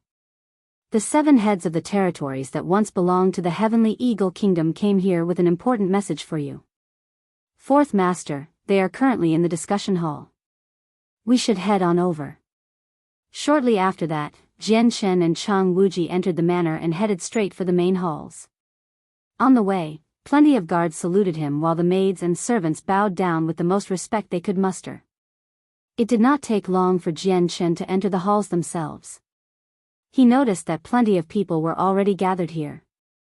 Most noticeable was his father and mother, the other important elders of the Changyang clan, and a sturdy-looking middle-aged man who was currently in deep discussion with someone else. The arrival of Jian Chen was apparent to everyone. They lined up shoulder to shoulder and bowed to cordially greet Jian Chen. At this moment, everyone in the halls was filled with respect for him. The middle-aged man that had been discussing stuff with everyone else came forward to bow and greet Jian Chen personally. Captain of the Blood Moon Mercenaries, Times, pays his respects to the Imperial Protector. After the Heavenly Eagle Kingdom dissolved, it had been split into 7 partitions. The Blood Moon Mercenaries had subsequently become the overseers of one of those 7 partitions. Regaling the man, Jian Chen said, Times, what important matter was it that you needed to inform me of? What can you tell me about it? Looking around the hall, Times hesitated to speak. Imperial Protector, this is a matter of utmost secrecy, so, understanding his intentions, Jian Chen replied, if that is so, then we shall speak in my own residence. Yes, Imperial Protector. Looking to his father, Changyang Ba, and his mother, Bai Yuntian, Jian Chen said, Father, Mother, your son has matters to take care of. I will be leaving first. Xiang'er, Captain Times has trekked countless of kilometers to run to the Changyang clan. If it is a serious issue, you needn't worry about your parents, go and take care of what you need to do. Changyang Ba laughed. Xiang'er, time is of the essence, go and do what you must. Bai Yuntian softly replied. A son that was as outstanding yet filial as Jian Chen was a son that she felt an exorbitant amount of pride in. Exchanging several more words of greeting to the other members in the hall, Jian Chen led Times back to his own building. Times, what important matter do you have to tell me? Has the sect of Dragon and Tiger decided to mobilize against you? Jian Chen inquired with a solemn expression. Times shook his head and looked carefully around the place. Then, speaking into Jian Chen's ear, he whispered, "Imperial Protector, we have discovered a tremendous deposit of tungsten alloy." "What? A tremendous deposit of tungsten alloy?" A spark glinted in Jian Chen's eyes as he murmured to himself. Tungsten alloys were extremely sparse on the continent and worth several times their weight in purple coins. A single kilogram was already worth 10 kilograms worth of purple coins. "Yes, Imperial Protector, our Blood Moon mercenaries came across this vein in one of the mountains by pure accident. After further investigations, we found an even larger vein. Based off a shallow investigation, we concluded that the purity of the ore is at least 85%. Tyne's voice quavered. Jianshan felt a gasp escape his lips, and his heart began to beat even faster. A purity rate of 85% meant that out of 100 ores, 85 of them could be smelted into tungsten alloy. How many people know about this place? Jianshan suddenly asked. I've killed off all those that knew this knowledge outside my group, meaning there's only 50 or so people that do. They are all confidences of mine, and I am sure that they will safeguard the secret of this vein as strictly as I. Tynes replied seriously. A sigh of relief escaped Jian Chen's mind. A vein of tungsten alloy was practically an immeasurable source of wealth, since a single kilogram of tungsten alloy was worth 10 times its weight in purple coins. If news of this got out, then there would definitely be bloodshed over it. Imperial Protector. This vein of tungsten alloy is extremely precious and tempting for any faction to give up. If news of this were to leak out, then we would have no power to protect it. Imperial Protector, how do you propose we handle this situation? Should we have the Qinhuang Kingdom oversee it? After a careful moment of consideration, Jianshan replied, if news of the vein has not been leaked out, then let it remain a secret in the meanwhile. Tynes, hurry back and see over it yourself for now. Have the other 7 factions join with you to protect it in secret and extract it in secret. Remember, the less people that know about this, the better. News of this cannot be divulged at any costs. I'll figure out what to do after. Yes, Imperial Protector. Tynes bowed and cupped his hands in salute. There's no time to waste, hurry back over.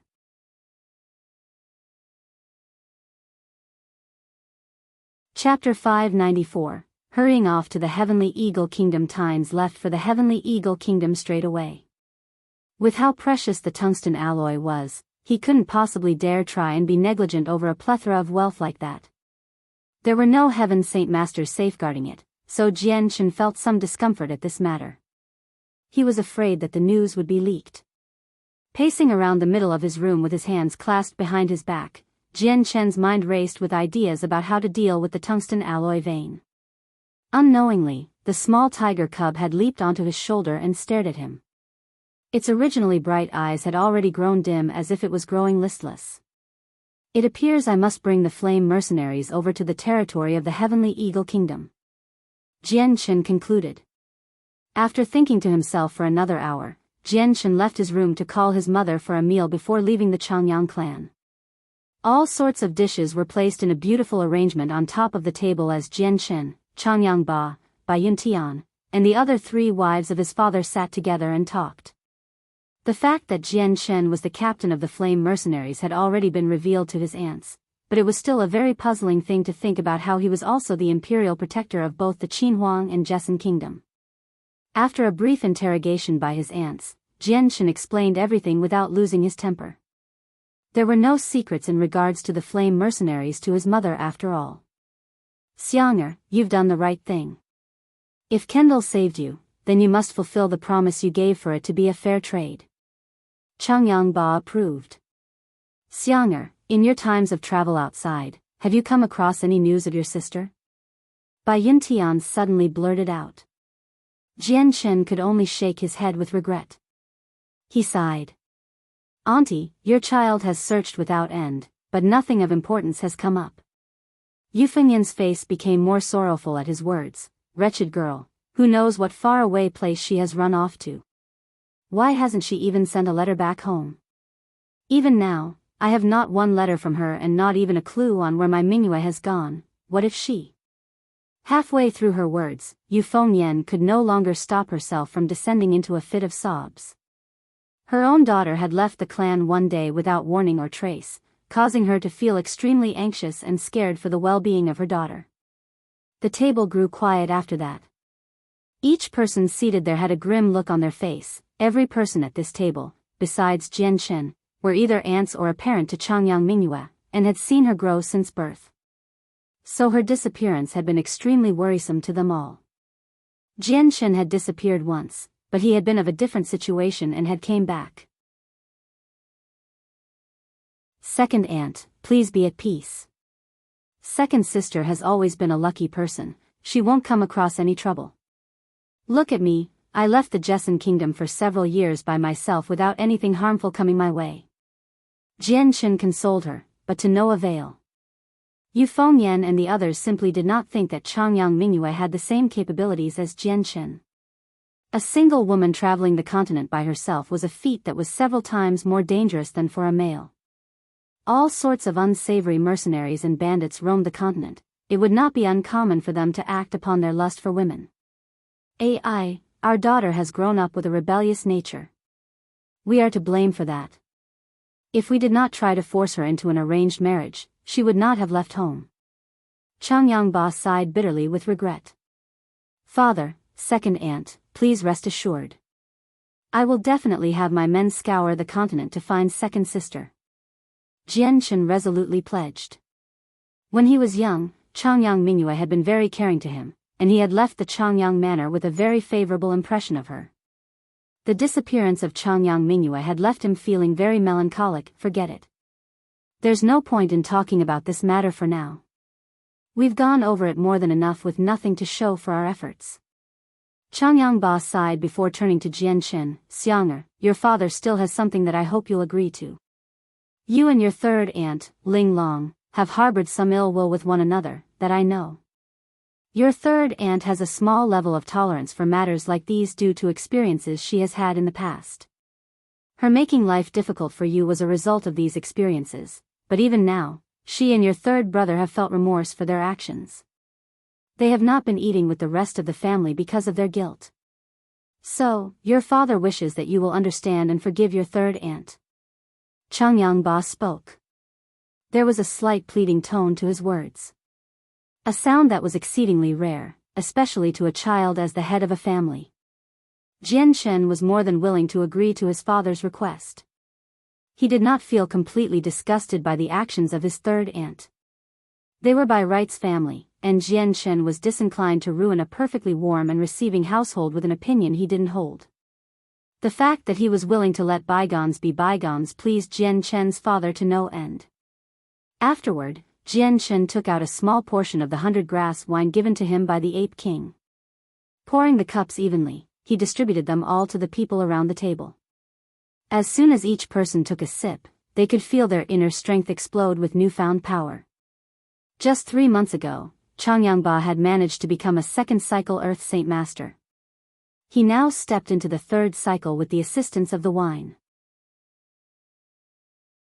Baiyu Shuang and Ling Long both felt themselves jumping to the advanced Saint Master level, and even Baiyun Tian, who had never materialized her saint weapon, felt the benefits come flowing in her. She had been a third-class Radiant Saint Master before, but a single sip was more than enough to eclipse all of her hard work before to propel her into the 4th class. Chang Wuji had been invited to take a sip as well.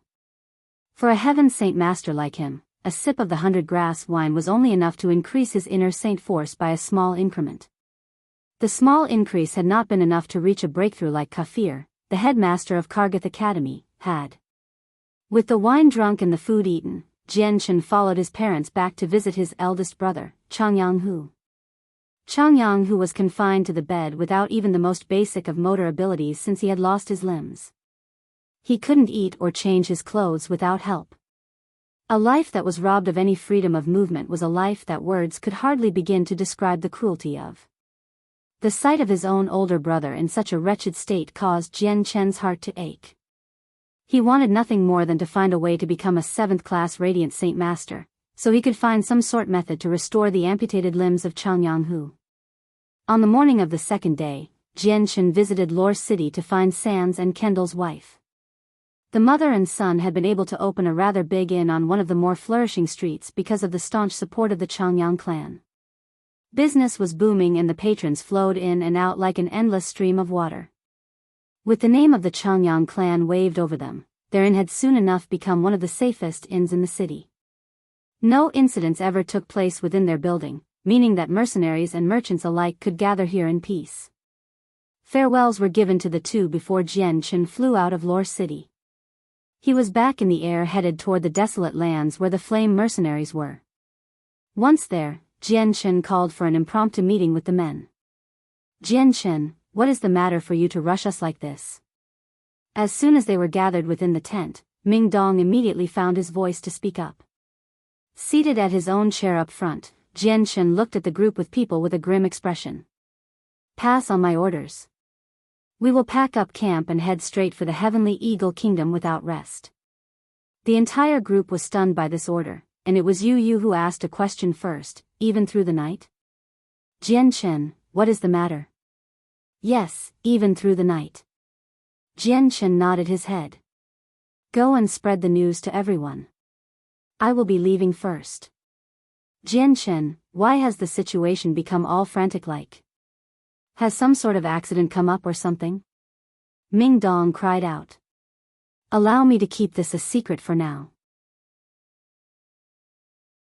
I'll tell you about it when we arrive at our destination. Disperse and make the preparations. I'll be leaving first. As soon as he finished speaking, Jianchen exited the tent and flew off toward the Heavenly Eagle Kingdom with haste. 2 days later, Jianchen arrived within the territory of the Heavenly Eagle Kingdom. Hurrying to recall a mental map of the 7 partitioned territories, Jianchen then flew off to the Blood Moon Mercenaries' land. As the dominating power in one of the 7 areas, the location of the Blood Moon Mercenaries was found relatively quickly once Jianchen asked around. Jianchen had made the rest of the trip in no time at all. The headquarters of the Blood Moon Mercenaries was situated within a revised castle. It did not hide the flying figure of Jianchen from anyone's sight. With the fact that Jianchen had not bothered to make his traveling discreet, the captain of the Blood Moon Mercenaries was quickly notified of his arrival. He swiftly moved to welcome him, 1,000 welcomes for the Imperial Protector. What is the current situation? Has news of the tungsten alloy remained a secret? Jianchen whispered. Here is my report.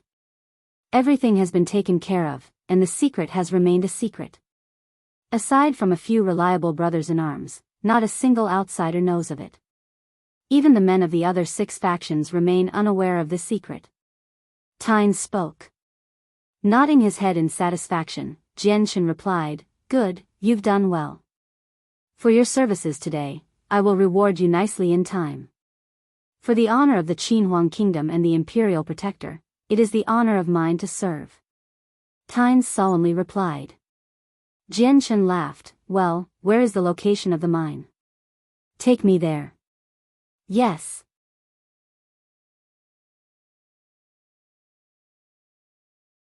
Chapter 595, Return to Mercenary City, 1. The distance between the vein of tungsten alloy and the Blood Moon Mercenaries had not been too far apart at about 50 kilometers behind the castle.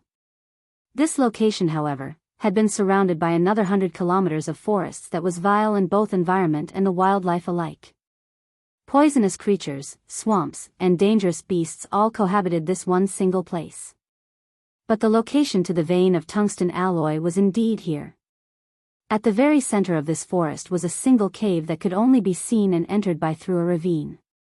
Evening in this place was a place with little to no visibility thanks to the fact that the sun would drop far beneath the horizon and bask the entire forest with darkness. The darkness had been pierced however by a single orb of azure and yellow. It had been Jianchen and Tynes who were traveling to the entrance of the ravine with Jianchen's flying abilities. The arrival of the 2 figures had immediately alerted the figures hidden in the forest down below. At the sight of Tynes, they had all moved to salute the 2, Captain. Tynes had turned back to look at Jianchen, Imperial Protector. These are all men of the Earth Saint Master level and are men worthy of my trust to protect the secret of this mine. Satisfactory work. Jianchen smiled to each and every single one of the men there. Laughing, Tynes spoke to his men next, "Scatter yourselves and hide once more. But keep a watch out for anyone else that approaches. Kill them on sight." "Yes." Each person saluted in response before transforming back into the shadows and out of sight to blend in with the surrounding of the ravine. Imperial Protector, the vein of tungsten alloy was completely discovered by accident in this ravine. Tynes pointed out. "Come, show me the way." Jian Shen and Tynes quickly descended down into the rather shallow and narrow ravine. It was more of a gully rather than ravine due to the fact that there had been grass growing here and there in large quantities. Surveying the grass from above, Jian Shen slowly closed his eyes and allowed his presence to expand into the surrounding 50 kilometers and penetrating any solid wall that might obstruct his way. Under the strong detection abilities of his presence, Jian Shen had been able to see through the boulders and walls as if they weren't even there. But, when his presence snaked into the area below, Jian Shen couldn't help but let out a sigh from his lips. This place was practically a giant mountain of tungsten alloy with a purity that matched perfectly with Tynes' description. The tremendous quantity of the tungsten alloy had been enough to leave even Jian Shen tongue-tied, and with his presence, he had been able to dig 5 meters deep into the ground to probe out the area even more. It had been to his even bigger shock that there was even more tungsten alloy, that what was initially measured the extent in which the vein extended to was more than enough to leave any man utterly inconsolable even. Now knowing the situation behind the hidden cave side, Jian Shen could finally let out a breath in relief. Before, his heart had been pacing wildly from what he was witnessing, but now, he was already back to his original state of mind. And now that his emotions had been completely quelled, Jian Shen began to extend outwards with his presence once more. Deeper and deeper, his presence had started to investigate just how deep this hidden vein of tungsten alloy had gone. With the vast speed of his presence extending into the ground, Jian Shen had soon enough reached roughly 10 kilometers deep into the ground. Thanks to his skill with spreading his presence, Jian Shen could conclude that this had been a very pure vein all in all. The deeper he looked, the purer the vein was. And now that he was 10 kilometers deep, Jian Shen could see that the purity of this vein was at least 90% or perhaps even close to 100. In other words, this was no longer a mine of tungsten alloy but a subterranean area completely made of tungsten alloy. Faced with such a discovery, Jian Shen had been hard-pressed to quell his emotions this time. It had been with such excitement that his entire body began to shake, but he did not stop his investigation and continued onwards. 11 kilometers. 12 kilometers. 13 kilometers. 14 kilometers. Soon enough, Jian Shen had reached his limits to what he could extend to with his presence at 15 kilometers. But at that point, Jian Shen's expression had took on a startled change. Just slightly beneath the 15th kilometer point, Jian Shen could just barely detect an abnormally strong surge of energy with his presence. It was almost as if there had been a barrier preventing him from detecting anything else underneath the protective layering. Even the immensity of the barrier itself was an unknown variable to him. "What is that?" Jian Shen murmured to himself. This sudden oddity had been far outside Jian Shen's expectations. It had been unfortunate that his presence was not enough to go beyond this 15-kilometer stop point, as he had no other way to investigate what this strange energy was. The next step had been to investigate the surrounding area with his presence before finally withdrawing it. It had been with furrowed eyebrows that he stared down below at the ground as he tried to think. This occurrence had brought a great deal of curiosity onto him and completely overshadowed the joy he felt from the discovery of far down the tungsten alloy went. If only my presence was strong enough. As things stand now, it's futile to try and see what lies beyond that barrier, but I can at the very least explore it in the future. Jian Shen thought to himself. Right by Jian Shen's side, Tynes had noticed the puzzled look on Jian Shen's face and asked out in concern, "Imperial Protector, what is the matter?" "Tynes, what is the history behind this valley? Is there perhaps any legends about this place?" Jian Shen asked. "I have heard no such thing before." Tynes shook his head after racking his mind for any pertinent information. Letting out a sigh in defeat, Jian Shen looked around the entire valley with his presence. For about 20 meters beyond this area, the tungsten alloy had already deteriorated into a purity rate of 50%. And by 50 meters, the amount of tungsten alloy was practically nil with just stone and dirt left in its place. With the entire valley investigated, Jianshan could finally ascertain that the heart of the tungsten alloy was located within a diameter of 100 meters of this place. The tungsten alloy at the very heart of the valley was the purest at about 85% purity. Now that his investigations was completely over, Jianshan and Tynes returned back to the headquarters of the Blood Moon Mercenaries. At the very top of the castle in which the Blood Moon Mercenaries were located at, Jianshan could be seen conversing with Tynes and the other high-ranking members of the Blood Moon Mercenaries. Excavate the tungsten alloy as soon as you can while ensuring that no one learns of its existence. There should be no reason that anyone should learn about it. Tynes, I'll leave it up to you to deal with this. Jianshan commanded. But, Imperial Protector, the purity of these ores is already an issue to be considered. Combined with the magical properties of the tungsten alloy that makes it 100 times stronger than reinforced steel, a year wouldn't be enough time to make even a single dent in the amount of ores. A black-robed elder spoke. This elder in particular was an Earth Saint Master and a senior figure of the mercenaries. Imperial Protector, I've already notified the head of the other 6 heads. Should we tell them the news as well? Perhaps have them choose a single reliable person to go extract the ore? Tynes offered. Yes, I can agree to that notion. Wait until those 6 arrive and then tell them the news. Jianshan spoke. Half a month later, the rest of the 6 heads had finally assembled at the headquarters of the Blood Moon Mercenaries. With all 7 gathered, Jianshan could re-engage in another series of secret discussions and allowed for everyone to be delegated on their tasks to extract the ore. This meeting had taken a significantly longer amount of time as Jianshan had to discuss several aspects of confidentiality with the 7 Heaven Saint Masters. Preliminary matters such as who would extract the ore, who would transport it, and who would refine it in secret. On the second day, Tynes had immediately led 500 of his most trustworthy men to go extracting the ore on pretense of hunting for magical beasts. Simultaneously, the other 6 leaders had dispatched several of their men in different areas of the mountain range for reconnaissance. With the combined actions of the 7, information of the tungsten alloy had been completely suppressed, and the tungsten alloy was finally being extracted. Under the command of Jianshan, the entire valley had been surveyed and mined. He had still been very curious about that mysterious barrier several kilometers down beneath the earth, but because of the tungsten alloy in his way, Jianshan had no way to get closer to it. The only way would be to dig a path down. The next few days had been very calm and peaceful. For the sake of hiding the fact that they were extracting tungsten alloy, Jianshan had been the only one left to oversee the miners along with Tynes. The other leaders had returned to their own territories so as to avoid any insightful person from connecting the dots and realizing something was amiss. But even with that, the 7 had established a means of quick communication between each other. If there was even the slightest deviation away from the plans, they would all be notified and would arrive at the castle of the Blood Moon Mercenaries as fast as they could. 10 days later, the Flame Mercenaries had all been rushed to the Blood Moon Mercenaries' territory. Finally garrisoning themselves within the castle, the 3 Heaven Saint Masters and 500 Earth Saint Masters had been included into the group, making the Blood Moon Mercenaries stronger than before. Jianshan had not hidden the fact of the tungsten alloy from Ming Dong and the others and had told them about it. But Zhang Tian, the other captains, and the Heaven Saint Masters remained clueless about the ore.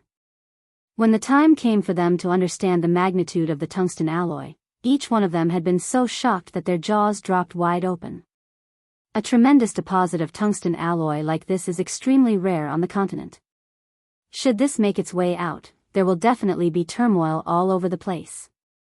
Even a few of the isolated families or the 8 great powers would mobilize with such an event. With our strength alone, it would be difficult to maintain this. Huanggu remarked grimly. Equally grim, Jianshan nodded his head. I've already locked down on the information. If the time comes for this to leak out, then I will have the Qinhuang Kingdom step in. My Huang family is strong. If there is a need for it, then I'll have the ancestor of my family step in as well.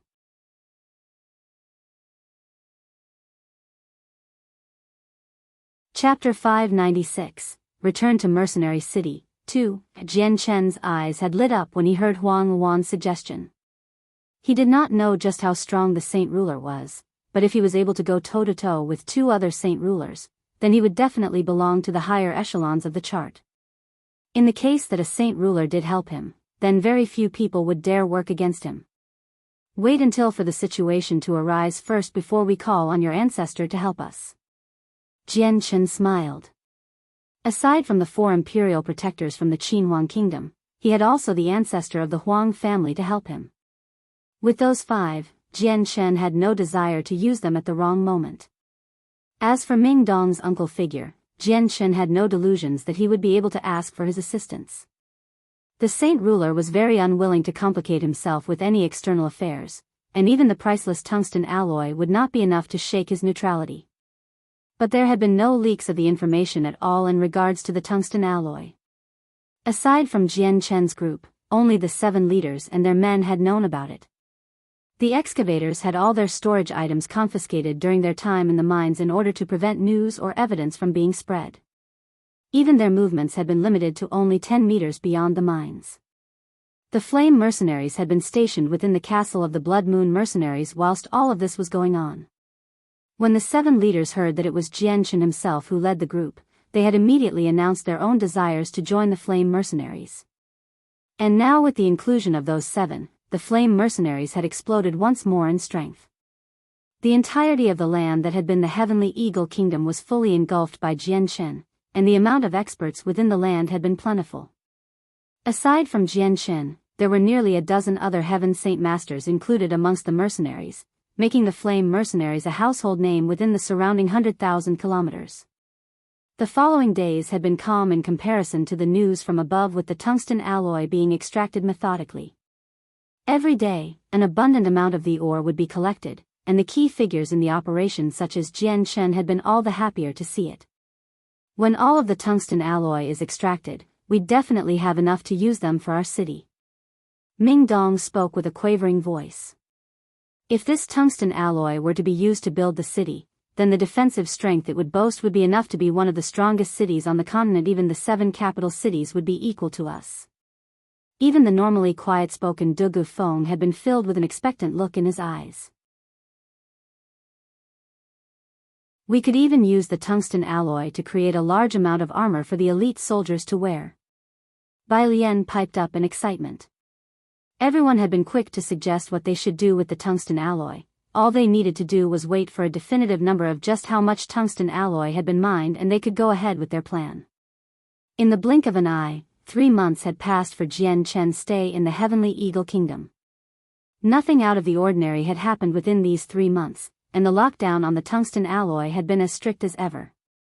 The tension from safeguarding this secret had been extremely large on Jian Chen's heart. However, early one morning, Jian Chen had only just opened his eyes from his seated position on his bed to look out the window. In his mind, memories of the little fatty he met in Longevity Valley suddenly cropped up out of nowhere. I promised to meet him again in a single year after I left the valley. It's about time that I make true on that promise and visit the valley.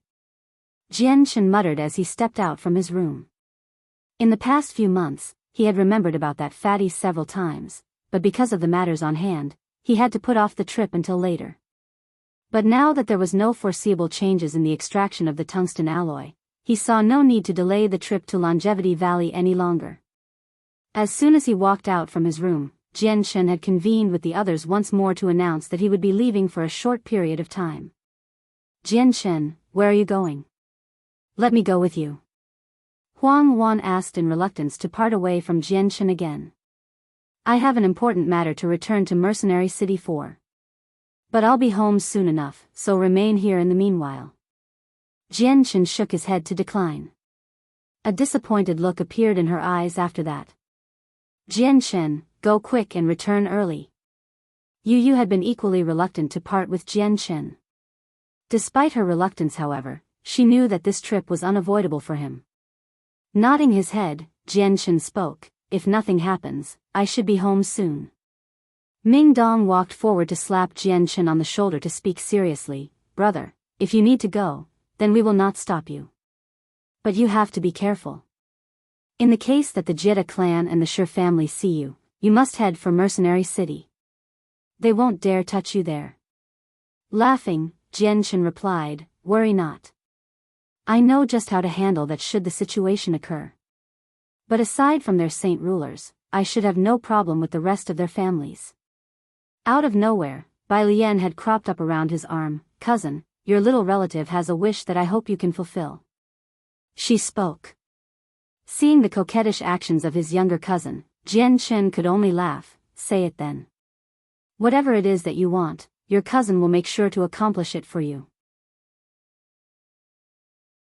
For his own younger cousin, Jian was a very doting figure.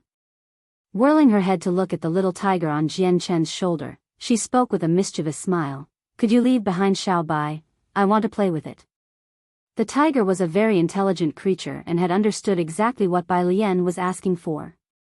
As quick as lightning, it had jumped over from Jian left shoulder to right shoulder to avoid Bai Lian and hugged at Jian neck tightly with its paws and eyes that stared vigilantly at Bai Lian. As if annoyed by what the tiger cub had done, Bai Lian stared at it with her arms at her waist. "Xiao Bai, am I really that scary? I fed you some roasted meat the past few days, and this is how you repay me? You won't even let me hug you." Mroror.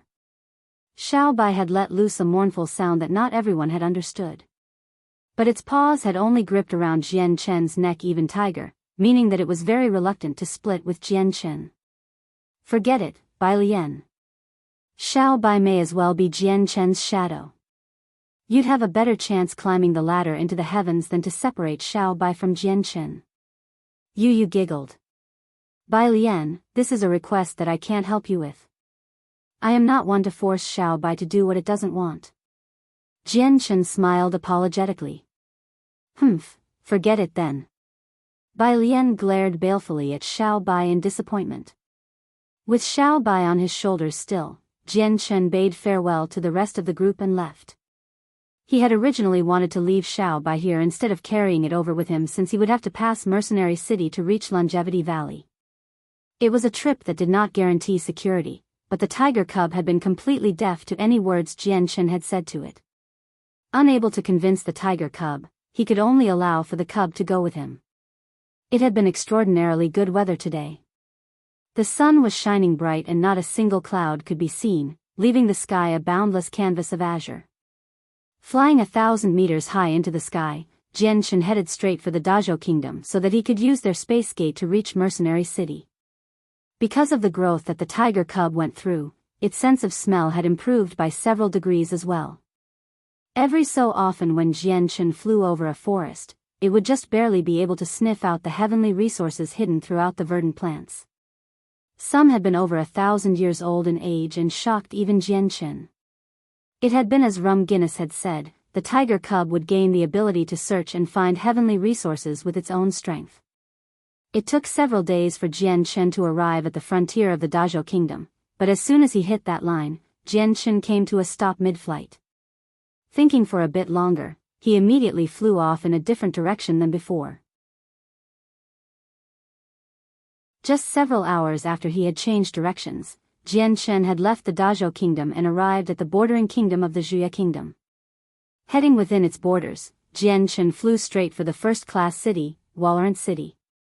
Within the area of the city, Jian touched down onto a relatively empty location and followed his memories through the city before finally coming to a stop right outside a large mansion. The mansion that Jian had stopped in front of had a giant signboard right above it saying, Tianqin Clan. These two words had a seemingly magical feeling to them and brought forth a deluge of memories from several years ago. Unable to stop himself, Jian began to replay the memories of when he and Ming Dong first came to this city. In Wuxia City, it had been Qin Shao that had left the biggest impression on Jian. "Hey, you there. What are you doing spacing out in front of the gates of the Tianqin clan? Get lost, this isn't a place you can block the road." In the middle of Jian's thoughts, one of the guards had let out a shout and disrupted him. Waking back up to reality, Jian looked at the burly figure next to him and cupped his hands in a polite greeting. "Would you perhaps know if the young master, Qin Shao, is inside?" Stopping in his stride to size Jian up, the guard had taken notice that the robes Jian wore was quite expensive, and the air to him had been unordinary. Immediately growing wary, the guard asked, "Who are you? The young master Qin Shao is not someone that anyone could see on a whim. This one is Jian Chen, a friend of the young master Qin Shao. Jian Chen cupped his hands. Despite this person being only a guard, he had been calm and polite to him. What? You're Jian Chen? The guard had immediately been surprised to hear that name. Straight away, the expression on his face had changed to have a smile on it. So it is indeed Lord Jian Chen. This lowly guard must be blind if I could not recognize Lord Jian Chen. Please forgive me, Lord Jian Chen. The young master Qin Shao had said before that should Lord Jian Chen arrive, we are to bring him straight in. The guard welcomed Jian Chen within the compound politely while then notifying another guard to report to Qin Shao.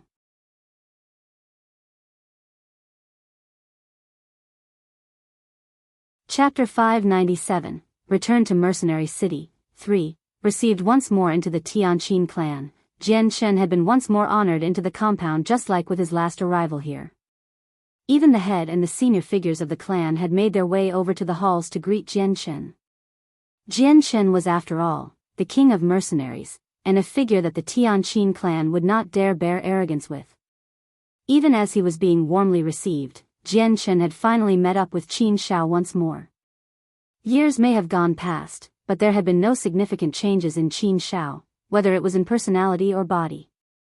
There had been a tremendous increase in his strength however, as he was now an Earth Saint Master. The moment when Qin Shao saw Jian Chen, he had been ecstatic and wrapped him into a hug. Hey, Jian Chen. I've been waiting for you return. Any later, and I would have gone looking for you instead. Untying himself from the embrace, Jian Chen gave a cursory appraisal of Qin Shao before approving of the change. Not bad, you've become an Earth Saint Master. What a talent you have. If I'm not wrong, you've only just hit the age of 30. A 30-year-old becoming an Earth Saint Master, that's an achievement that the entire Tianyuan continent would regard as true talent. Replying for his son, the head of the Tianqin clan laughed with pride. Qiner is talented indeed. Even in our Wuxia kingdom, there is not a single person that holds as much potential as he does. Just half a year ago, the king himself had betrothed his daughter to Qiner. Many of the other factions of the kingdom have already tried their hand at arranging a marriage as well. Nodding at the man, Jian Chen looked to Qin Shao. Qin Shao, is that true? You're wedded now? There had been an embarrassed look on Qin Zhao's face when faced with the question. Laughing, he said, the wedding day has already been established. In 2 years' worth of time, I will be wed to the third princess of the Wuxia kingdom. Jian Chen, you and Ming Dong have to make sure that you will attend my wedding. Of course we will. Jian Chen laughed with joy over Tianqin's excitement. Moving on, Jian Chen and Qin Shao had walked deeper within the courtyards of the clan to talk as they pleased. Entirely out of the blue, Qin Shao blurted out a single question as soon as they were alone. Jian Chen, although I am not of the same level of strength as brother Ming Dong, I am still an Earth Saint Master and a man capable of my own decisions. I've stayed within the Tianqin clan long enough. Would it be possible for me to follow you in your travels through the continent? Really? Of course you can. As things turn out, I have founded a mercenary group that is short of people I can trust at the moment. If you're willing, why not join my mercenary group? Jian Chen laughed. Coincidentally enough, Qin Shao began with a bright look in his eyes. I have been entertaining the notion of creating a mercenary group with you. But since you've beaten me to the punch, then I'll save my breath. Jian Chen, when will we leave then? Staying around in the Tianqin clan has bored me to death. I've had half a mind to leave earlier already. Evasively, Jian Chen shook his head when he saw the impatient look on Qin Zhao's face. I estimate that there'll be some time before then. I've still a trip to Mercenary City and the surrounding area. When I come back from then, I'll be able to bring you over to the mercenary group I've made to take a look. Not even a moment after Jian Chen finished speaking, the gentle and refined sounds of a zither could be heard being played. The notes had been delightful and pleasant to the ears as if they were filled with an enchanting type of magic to captivate any listener. The music had been so much that Qin Shao and Jian Chen had stopped in their conversation for just a moment. By listening to the music of HT zither, the two of them had grown calm and tranquil like undisturbed water. At a pavilion nearby, a single white-robed young woman could be seen seated on a stone table as she plucked at the strings of her zither. It was almost as if the entire world around her had harmonized with her music, as even the flowers and the grass nearby would sway and turn with the rhythm of the beat and the wind would harmonize with her notes. Right. My younger sister enjoys playing the zither in her spare time. Compared to the past, her ability in playing it has improved so much that even I can't help but feel intoxicated by the music she plays. Qin Shao sighed in approval of his sister's music. Yes, your sister has grown skillful in the art of the zither if she is able to influence the heart and mind of a human with her music. Jian Chen agreed. The effects of her music had been more than enough for Jian Chen to really believe was possible. Calmly walking over to the pavilion with Qin Shao, the two of them sat at a nearby table to listen to the next ballad of the zither without disturbing her. If the second daughter of the Tianqin clan saw Jian Chen and Qin Shao enter her audience of one, she did not make notice of it. Even her eyes had remained unmoving as she focused completely on her zither to play earnestly. In this one moment, her eyes were solely glued on her zither and nothing else in the world had mattered to her. The ballad continued on for some time before finally receding away into silence. Her tender fingers paused in its movements as she lifted her eyes away from the zither at last and then onto Jian Chen and Qin Shao who were nearby. Her eyes had registered them with a bright gleam of light that contained a lively look to them as if it were sentient. Yet, her face had been covered by a single piece of cloth when she smiled at the two, making her exact appearance unclear. Brother, my apologies, I've kept you waiting. My lord Jian Chen, I had no idea you would come in either. There had been a faint smile on Jian Chen's own face when he nodded, but when he was about to speak, Qin Shao had cut in first. Sister, you spend more than enough time wearing that veil outside, why do you wear it in our own home as well? Wearing this veil has become something of a habit for me. To take it off now would be a strange change. She replied softly. Turning to Jian Chen, she spoke, if I remember correctly, the last time we met, Lord Jian Chen, it was a year ago. Have you been well since our last meeting? A bright smile appeared on his face. Worry not, this one has done well. On the other hand, you seem to have made great progress in the art of the zither I see. This girl has been studying the art of the zither for as long as she's lived. Every day I try my best to study and dedicate myself to the art. Even now, my skills are still lacking in comparison to someone like the famous heavenly enchantress. Jian Chen's heart had skipped a beat when he heard mention of that name. Perhaps you wish to follow the heavenly enchantress' footsteps and wish to delve into the way of the zither rather than Saint Force? I'd bet so. My sister has always been a smart one with a power of comprehension stronger than others. Even her skill in cultivation is decent, but what made my father disappointed was her lack of motivation to continue with her cultivation. As a result, she is only at the 5th layer of Saint Force and spends her time focusing on the zither instead. Although the ballads she plays are captivating, it's rather useless against an enemy. Qin Shao shrugged his shoulders noncommittally. The fact that his own sister was so entranced by the zither had been a source of a headache for him since he did not see any applicable way it could be used for cultivation. Even though her brother had criticized the usefulness of the zither, she did not grow angry. Instead, she explained, Brother, you underestimate the zither. I have not yet reached the beginning steps of the way of the zither, that's all. The profound mysteries of the music that a zither produces is something you couldn't possibly imagine. In the case that one truly embarks on this path of cultivation, then the fighting prowess they bring is far beyond what Saint Force could compare to.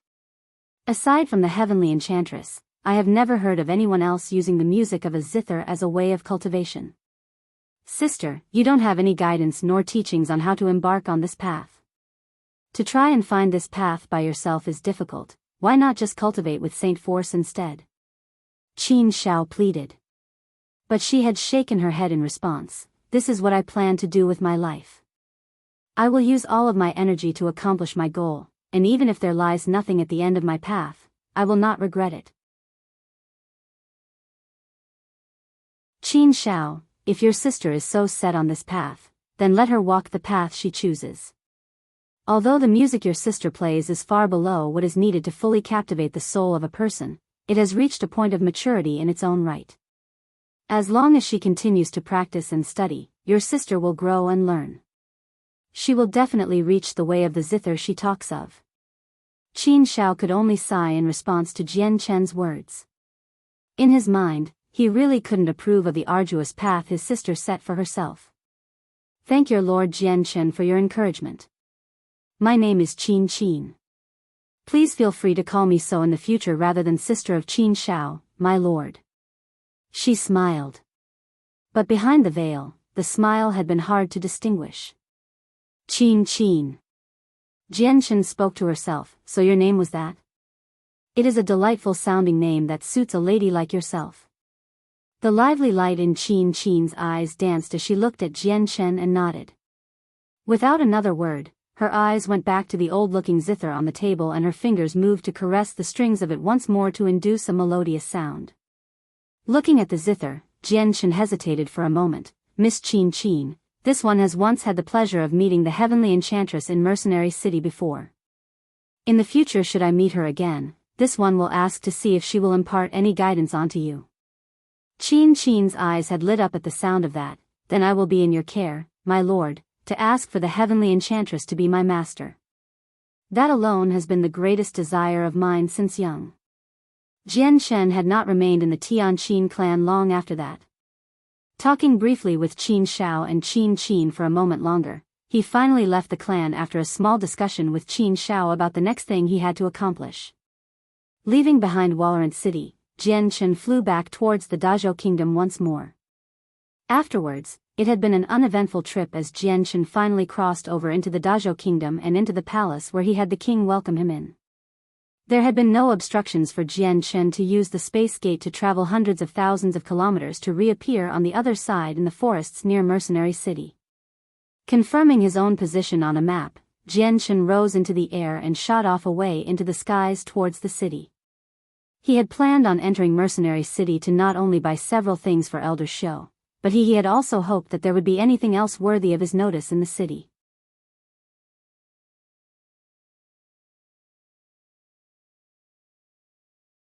Chapter 598, Return to Mercenary City. 4. Mercenary City was situated at the very center of the entire continent as if to serve as the heart of the land. Although there were no walls, the territory that the city spanned over was no less than the 7 capital cities. In name, it was the most well-known city in the continent. And in the heart of every single mercenary, Mercenary City was the very symbol of divinity. As the holy grounds for every mercenary, the name of the city itself represented freedom and peace. Within Mercenary City, a series of complicated regulations and laws were put into place to uphold the security and peace of the city. There was no division between the strong and the weak.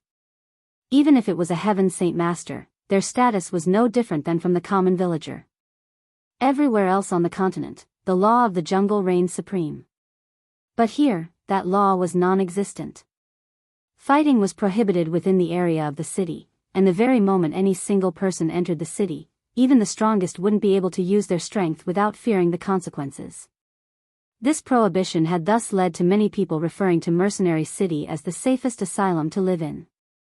As long as one lived here, there would be no need to worry about being chased down and killed by anyone.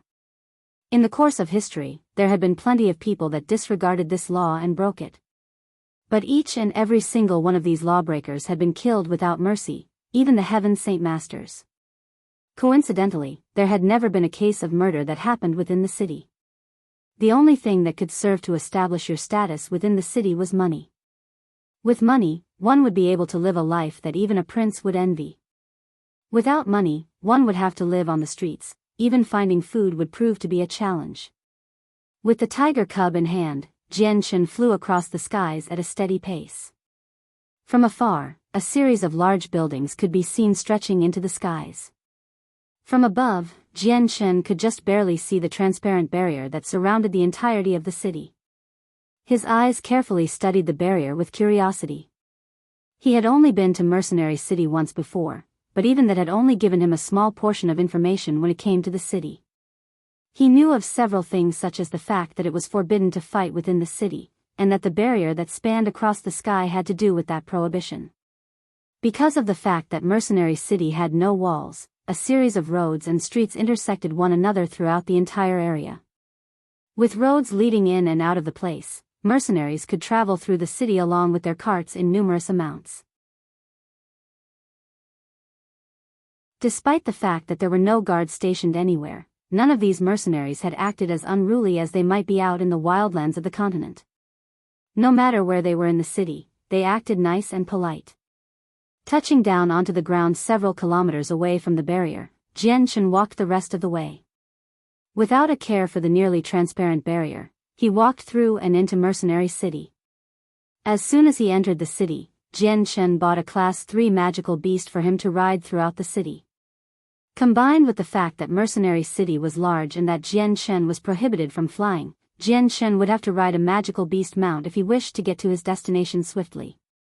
Riding on top of the magical beast, Jian traveled slowly through the major streets of the city to buy all sorts of delicacies from the street stalls. These were all gifts for the natives of Longevity Valley, Little Fatty most especially. He had never once traveled outside the valley and knew nothing about the outside world. This by extension meant that he had never once experienced the delicacies of the continent.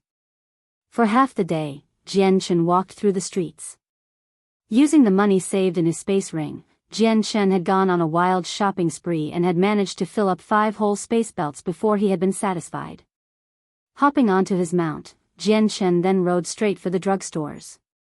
About an hour later, Jian arrived at a 5-layered pavilion. This was where all sorts of priceless heavenly resources could be bought and sold from within the city. Moreover, as soon as Jian and the tiger cub arrived in front of the pavilion, the tiger cub had caught a whiff of the fragrant aroma from the heavenly resources. Calling out with excitement from its spot in Jian's robe with such force, if not for the tight grip Jian had on it, the cub would have dashed into the pavilion. He had tried his best to hide the faint smile on his face when he saw the impatience of the cub. Heavenly resources all over the age of 1,000 were very rare in the Jessen kingdom, and so it had gone for a very long time without tasting such a delicacy like that. With the cub in hand, Jian strode into the pavilion. There were plenty of other customers shopping around the place, ranging from mercenary to merchant to attendants dashing around the place to help service everyone. From their mouths, talks of discussion about what item to buy could be heard. Several of the mercenaries could be seen buying even the several hundred-year-old ones. Looking around the place, Jian could see that the first story of the pavilion sold several priceless drugs, but not a single heavenly resource could be seen. This way of merchandise selling was not unfamiliar to Jian. He knew that the more expensive wares would be on the higher levels of the pavilion. So without further ado, Jian walked up to the second story. On this level, the more expensive types of drugs could be seen along with several heavenly resources. The ages of these ones were below the age of 500, but even here on this second floor had plenty of customers. Again, without looking around, Jian headed for the 3rd floor. But when he reached the stairwell entrance, a guard moved to stop him. "My apologies, sire, but the 3rd floor onwards is restricted to customers with a purple card." This guard spoke apologetically. Without a word, Jian flashed several purple cards for the man to see. At the sight of them, the guard had relinquished the path to allow for Jian to continue on his way with a smile. Compared to the 2nd floor, the 3rd floor was quite peaceful. Only a few scant people could be seen haggling prices with the attendants here. And on this floor, Jian could finally see some of the more sealed heavenly resources displayed here and there. Right below the caseboard, their prices were clearly written with a bottom-line price of 10,000 purple coins. Some of the more ancient wares had surpassed even 15,000 purple coins, that had been an exorbitant price. The 1,000-year-old heavenly resources had caused the tiger cub to open its eyes wide and start to lick its lips in anticipation. "My lord, how may I serve you today?" A 20-something-year-old woman attendant suddenly came into view. Slowly walking up to one of the more well-preserved heavenly resources, Jian spoke, "I wish to speak some business with you. Have your shopkeeper come out to talk." She had looked at Jian oddly, but without any further complaint, she went off to look for the shopkeeper. Soon enough, a middle-aged woman with grandiose-looking robes came following the previous attendant in. Coming to a stop right in front of Jian Chen, the attendant smiled and introduced Jian Chen to the man. "My lord, this figure here is the shopkeeper." Looking Jian Chen up and down, the woman gave a small smile on her face. "My name is Okire, shopkeeper of this pavilion. Might I ask to know your name, my lord? You give me a familiar feeling, as if I have seen your visage somewhere before." Smiling in return, Jian Chen spoke. "Shopkeeper Okire, let us talk business. Does your store happen to have any heavenly resources over the age of 1,000? Seeing that Jian Chen was unwilling to disclose his identity, Okire had decided not to push it any further and smiled. "Certainly, we have several of those heavenly resources in stock, but not by much. In total, there are 28 of them over the age of 1,000. My lord, if you are asking such a question, do you perhaps mean to purchase them?" "Shopkeeper Okire, please calculate the total price of the 28 then," Jian Chen replied. The woman had been taken aback. Uncertain of how to phrase the question, she asked anyways, "My lord, do you mean to say that you wish to purchase all 28 of them? That will certainly not be a small sum of money." Jian Chen nodded his head and spoke no more of the issue. With that confirmation, a smile had lit up on Okire's face. A customer purchasing over 20,000-year-old heavenly resources was an extremely rare sight to be seen. Hurriedly taking out an abacus, Okire started to total up the sum of all the items. "My lord," she began. "Each of the 28 heavenly resources have varying ages. Some are just 1,000 years old, some are 2,000 or 3,000 years old. Combined with the fact that some of them are of rare species, each one of the heavenly resources will be of different prices. As such, the cumulative price will be 1,030,000 purple coins. If my lord is willing to purchase them in bulk, then we will discount the remaining 30,000 purple coins for a grand total of 1,000,000 purple coins. Is that to your satisfaction?"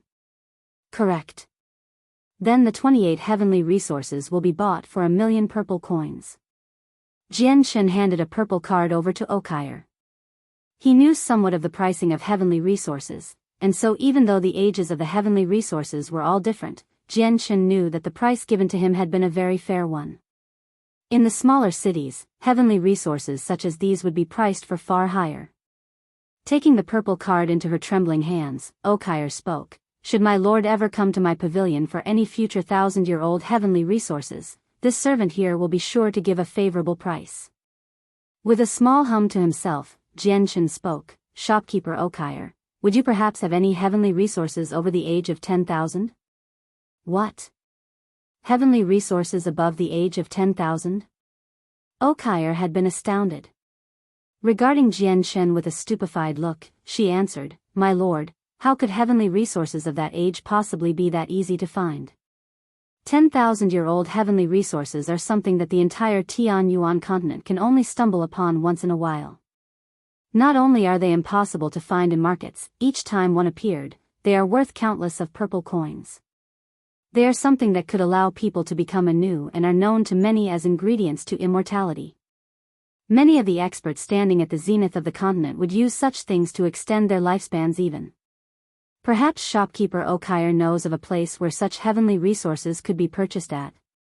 Jian Chen pressed on. Pausing to think for a moment, Okire then finally responded, "According to what I know, 10,000-year-old heavenly resources are all rare. With each appearance of one, they have shown up in only the capital cities and Mercenary City. To my knowledge, they have appeared once every 3 years or so amongst the 7 capital cities, and once a year here.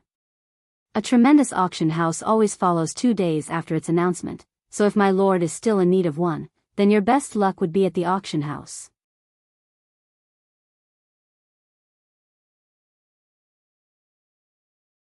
Chapter 599, Spirit of the Barrier, 1, Shopkeeper Okire, thank you for your information. Jian Chen cupped his hands in gratitude. But where might this yearly auction house take place? There are plenty of auction houses in this city after all. Perhaps you are not as familiar to Mercenary City as I thought if you know not even this, my lord. Okire spoke in between a small burst of laughter. Then, please allow this servant to explain. There are indeed plenty of auction houses within Mercenary City, but those are all privately owned auction houses. There is only a single auction house that is regulated by the entire Mercenary City. As long as my lord makes the proper inquiries, you will learn of the place almost instantly. It is how this auction house is run and what it sells that marks it different from the others. With Mercenary City itself running the auction every year, many extremely rare objects can be seen from it, ergo the 10,000-year-old heavenly resource. They have always been sold off by this auction house. Relevantly, the 10,000-year-old heavenly resource that my lord wishes for will always appear here. But each time they appear, it has always been a fight of money to purchase it. If my lord is adamant on purchasing it, then you must prepare yourself to use a large sum of purple coins to purchase it. Indeed, thank you for your warning. Jian Chen replied gratefully. The shopkeeper smiled, my lord, you are far too polite. This is nothing that could warrant your thanks. The future patronage of my lord would be more than enough to keep this servant happy. She spoke before handing the purple coins back to Jian Chen after processing it. Taking out an exquisite space belt, she handed it over to Jian Chen, my lord, here is your purple card and the heavenly resources are within this belt. Please hold it well. Obediently taking the purple card back into his own space ring, Jian Chen took the space belt and inspected the inner contents to ensure everything was there. Smiling, he stored it away into his space ring and left the pavilion after bidding farewell to Okire. Freely walking up to the windowsill, Okire watched as Jian Chen walked further and further away into the streets. With furrowed eyebrows, she began to mutter to herself, just who is that person? It is strange to think that he is familiar to me, as if I've seen him somewhere before. But I have never left Mercenary City as of late, and the amount of acquaintances I have is very few. Where could I have possibly met a youngster like this before? Taking the Class 3 magical beast mount for a ride, Jian Chen held a radish-shaped heavenly resource for the tiger cub to munch on. With bright and spirited eyes, the cub devoured the entire thing happily. Heavenly resources for the tiger cub were an extremely rare and delicious delicacy. They were the most delicious and blessed objects in the world to the cub. Eyeing the cub with a small trace of adoration, Jian Chen could not help but smile fondly.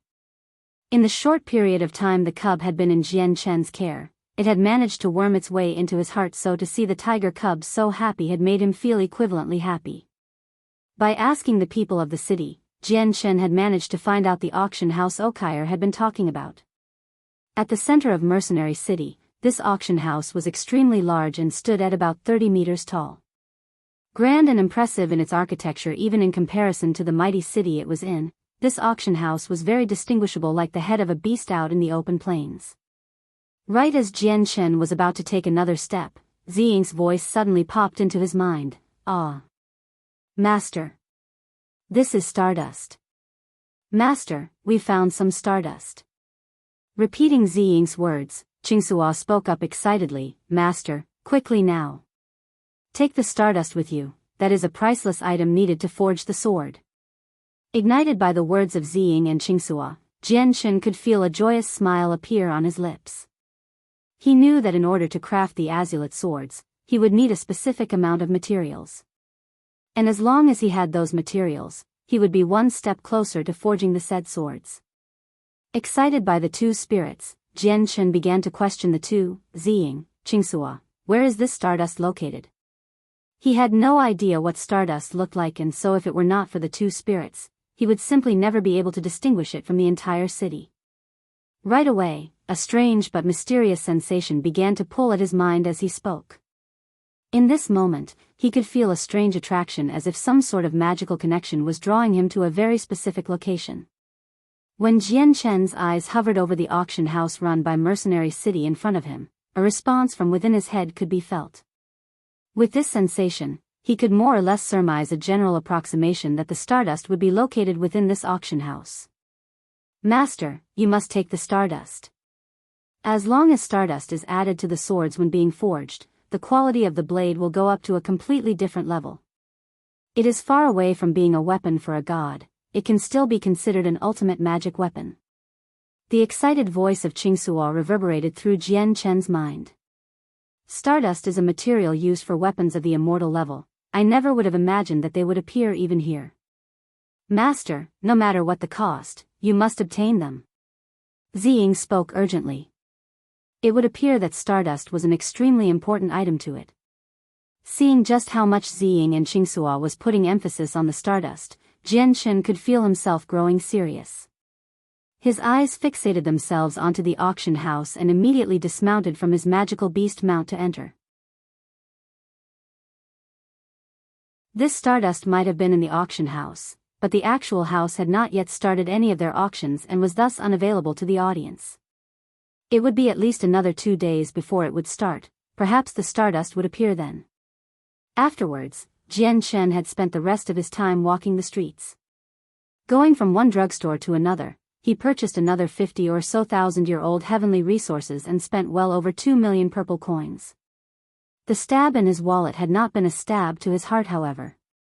The growth of the tiger was far more important than money, and since the tiger required an exponentially large amount of time to grow, heavenly resources were the only way to expedite this procedure. Jian Chen wasn't short on money either, since he took the purple coins from the space rings of the Heaven Saint Masters he killed along with any other valuable item.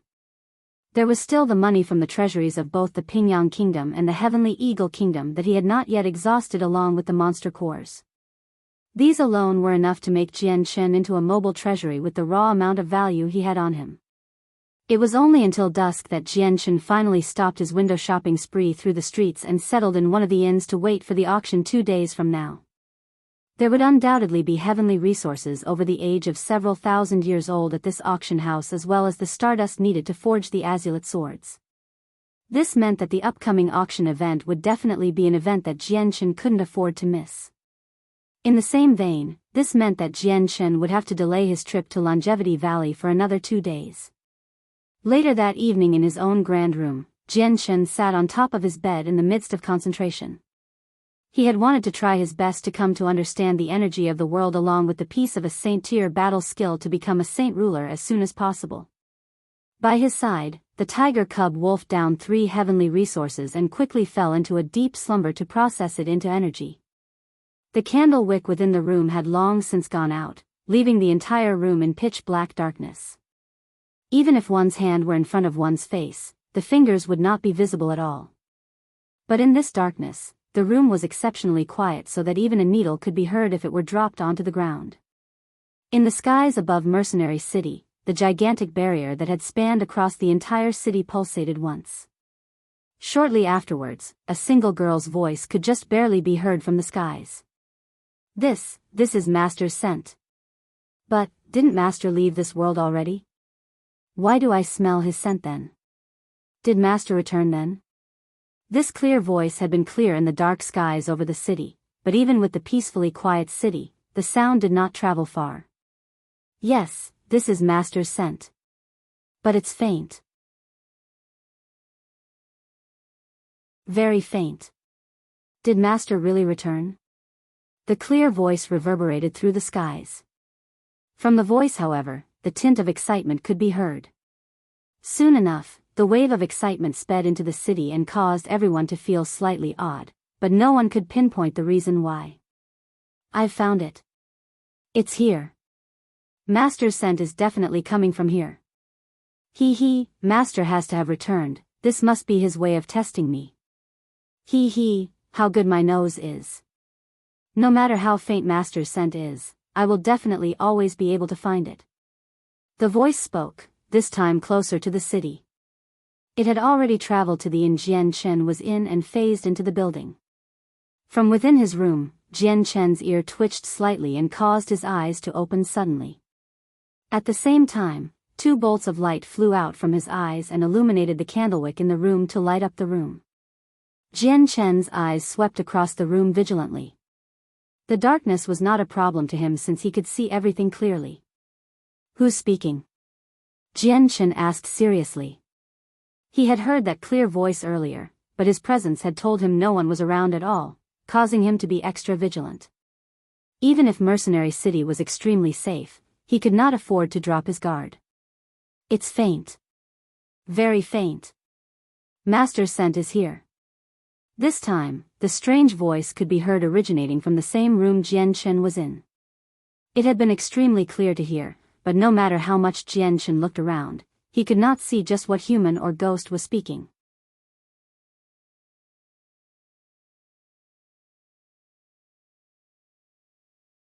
Chapter 600, Spirit of the Barrier, 2. Bolting straight up from his bed, Jian Chen landed gracefully onto the ground with his eyes staring hard at the entirety of the room. With his presence completely spread out so that the entire inn was covered in it, he began to test to see just who was there. But what had disappointed him was the fact that not a single being came into his detection. He had clearly heard the distinguishable voice of a person nearby him earlier. It was not of the same skill that a saint ruler would use to pitch their voice, since a saint ruler would use it to speak directly into the ear. This voice was different. It was a clear voice that anyone within earshot would be able to hear and detect the origin of. But even though it came from his side, the strange and bone-chilling thing was the fact that not a single living thing or spirit could be seen. "Who is speaking? Come out now," Jian Chen commanded with a solemn face. This was a first that he had never seen before. As if responding to Jian Chen's question, a previously dark spot near the corner of his room suddenly began to glow with light. Wisps of light began to gather in this one spot and slowly condensed to show the silhouette of a person. As the light dissipated from the room, a single young woman who looked to be around 23 years old came into view. She had been quite cute and was slightly pink to the eyes. But the only defect in this otherwise beautiful figure was the fact that her body was eerily fake. It was not an actual human body and looked to be made from only light. Following her appearance, light filled the room and dispersed any remaining darkness from it. The iris in Jian Chen's eyes dilated as he stared at the young woman as if he had seen a ghost. "Who are you?" Jian Chen growled. Against this foreign threat with untold power, Jian Chen was extremely vigilant. This girl could be an evil being after all. Curiously, the young woman stared at Jian Chen before circling around him several times. Even while she walked around him, her eyes never left his body as she muttered, "It's faint. Master's scent is very faint. But you are clearly not my master." "Hey, who are you then?" Her words had rendered Jian Chen at a loss. Scratching his head in befuddlement, Jian Chen had still remained calm throughout this. "This one is Jian Chen." "Just who might you be? Why have you come to my room?" "Jian Chen." Her eyebrows rose up as if she was thinking heavily. "Who's Jian Chen?" "Jian Chen would be me." The muscle in Jian Chen's face twitched. Looking at Jian Chen, the young woman asked, "You're Jian Chen?" No, you're not my master. My master's name isn't Jian Chen. He isn't as weak as you are either." "Weird, why do I smell master's scent then? Did I smell wrong?" "No way. There's no way I would mistake master's scent for someone else. No matter how faint, I will be able to find it." Her eyes then spun around the room several times along with her face as she laughed and giggled at Jian Chen. "Big brother, why don't you tell little spirit if you've seen my master before? Where is my master? Why has he not come back in forever? Does he not want little spirit anymore, or even worse, did master forget about me?" At the last few words, the young woman's eyes began to grow red as if she was ready to cry at any moment with sorrow. Seeing just how pathetic the young woman was getting, Jian Chen felt an emotion tug away at him from within. It was almost as if he was looking at a small child sadly despairing over the separation from her parents. She was alone and helpless, a pitiful creature to the eyes. "Little sister, why don't you tell me who you are? Who is your master? Perhaps I might have seen him before." Jian Chen inquired. Right now in his mind, he was trying his best to think of any possible person that could fit the bill as fast as he could. "I'm Little Spirit. But people call me the Spirit of the Barrier. As for my master, you should know him, he's the lord of this city." She answered. "The lord of this city?" Jian Chen uttered a low grunt of stupefaction.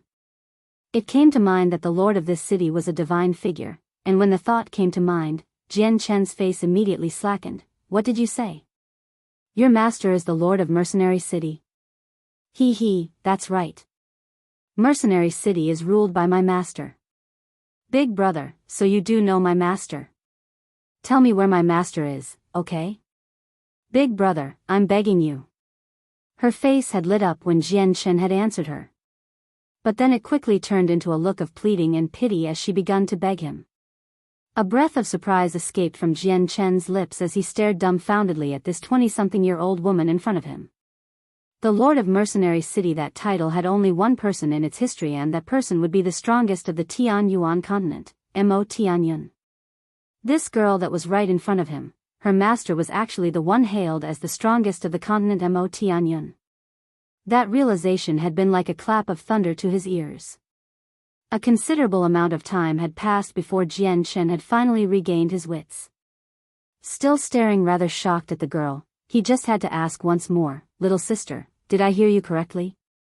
The Lord of Mercenary City, Mo Tianyun, is your master?" Even now, Jian Chen was doubting what he had heard. Yes, of course. He is Little Spirit's master. Even for her entire life, Little Spirit has not forgotten about master. It was master that give Little Spirit her name, you know. But master left a long time ago and never saw me again. Little Spirit really misses master. As she got to the end of her words, the little girl's face grew crestfallen. For this one moment, she had looked truly alone. As if a bomb had gone off, Jian Chen had not known what to think. He could only stare at this girl tongue-tied while trying to find his mind to respond. This eccentric young woman, was she really a person of the same lifetime of Mo Tianyun? But with that thought, an extremely terrifying question had came to mind that Jian Chen couldn't help but start to tremble and shake about. If this young woman was truly a person from the lifetime of Mo Tianyun, then just how long had this person lived for? Big brother, please tell Little Spirit, okay? Where is my master now? Why hasn't he come back for Little Spirit? Little Spirit misses master. While Jian Chen had been quiet, the young woman's eyes had already begun to grow teary and pitiful. Even Jian Chen had felt a twinge of sympathy when he saw the pathetic expression of hers. The words she was asking for, however, would render anyone speechless, and Jian Chen had no idea how to respond. Mo Tianyun was a figure of antiquity. Even if he was the strongest on the continent, even he could not withstand the corrosion of time. Many generations had already passed since his pinnacle, and only the illustrious fame his name brought was left behind. Jian Chen had never once seen Mo Tianyun before. Big brother, please tell Little Spirit, okay? Where is my master? The silence from Jian Chen had prompted the young woman to plead again. Sighing to himself, Jian Chen turned to look at the woman with a slight amount of fear. Little sister, I'm afraid to disappoint you, but I have never seen your master before. Impossible. You're lying to Little Spirit. Little Spirit's nose is strong. Big brother, you can't lie to Little Spirit. Big brother, you have master's scent, you've had to see master before. She howled in disbelief. Giving a small shake of his head, Jian Chen forced out a smile. Little sister, you must be mistaken. I've never seen your master before. Your master may have been the strongest this continent has ever seen before, but too much time has gone by. Your master has to have reached the end of his age span by now. You lie. Master was a magical figure who already broke free of most of the binds he had, even age itself. How could he reach the end of his lifespan then? Big brother, you can't lie to Little Spirit. The very notion of her master dying from age had made her angry beyond belief. Rubbing his temples with some pain, Jian Chen was at a loss in how to deal with this noisy woman in front of him now. Big brother, please. You have to tell Little Spirit where master is, okay? Little Spirit will definitely pay you back. This time, she spoke a second phrase to sweeten the deal. Little sister, it's not that I don't wish to tell you.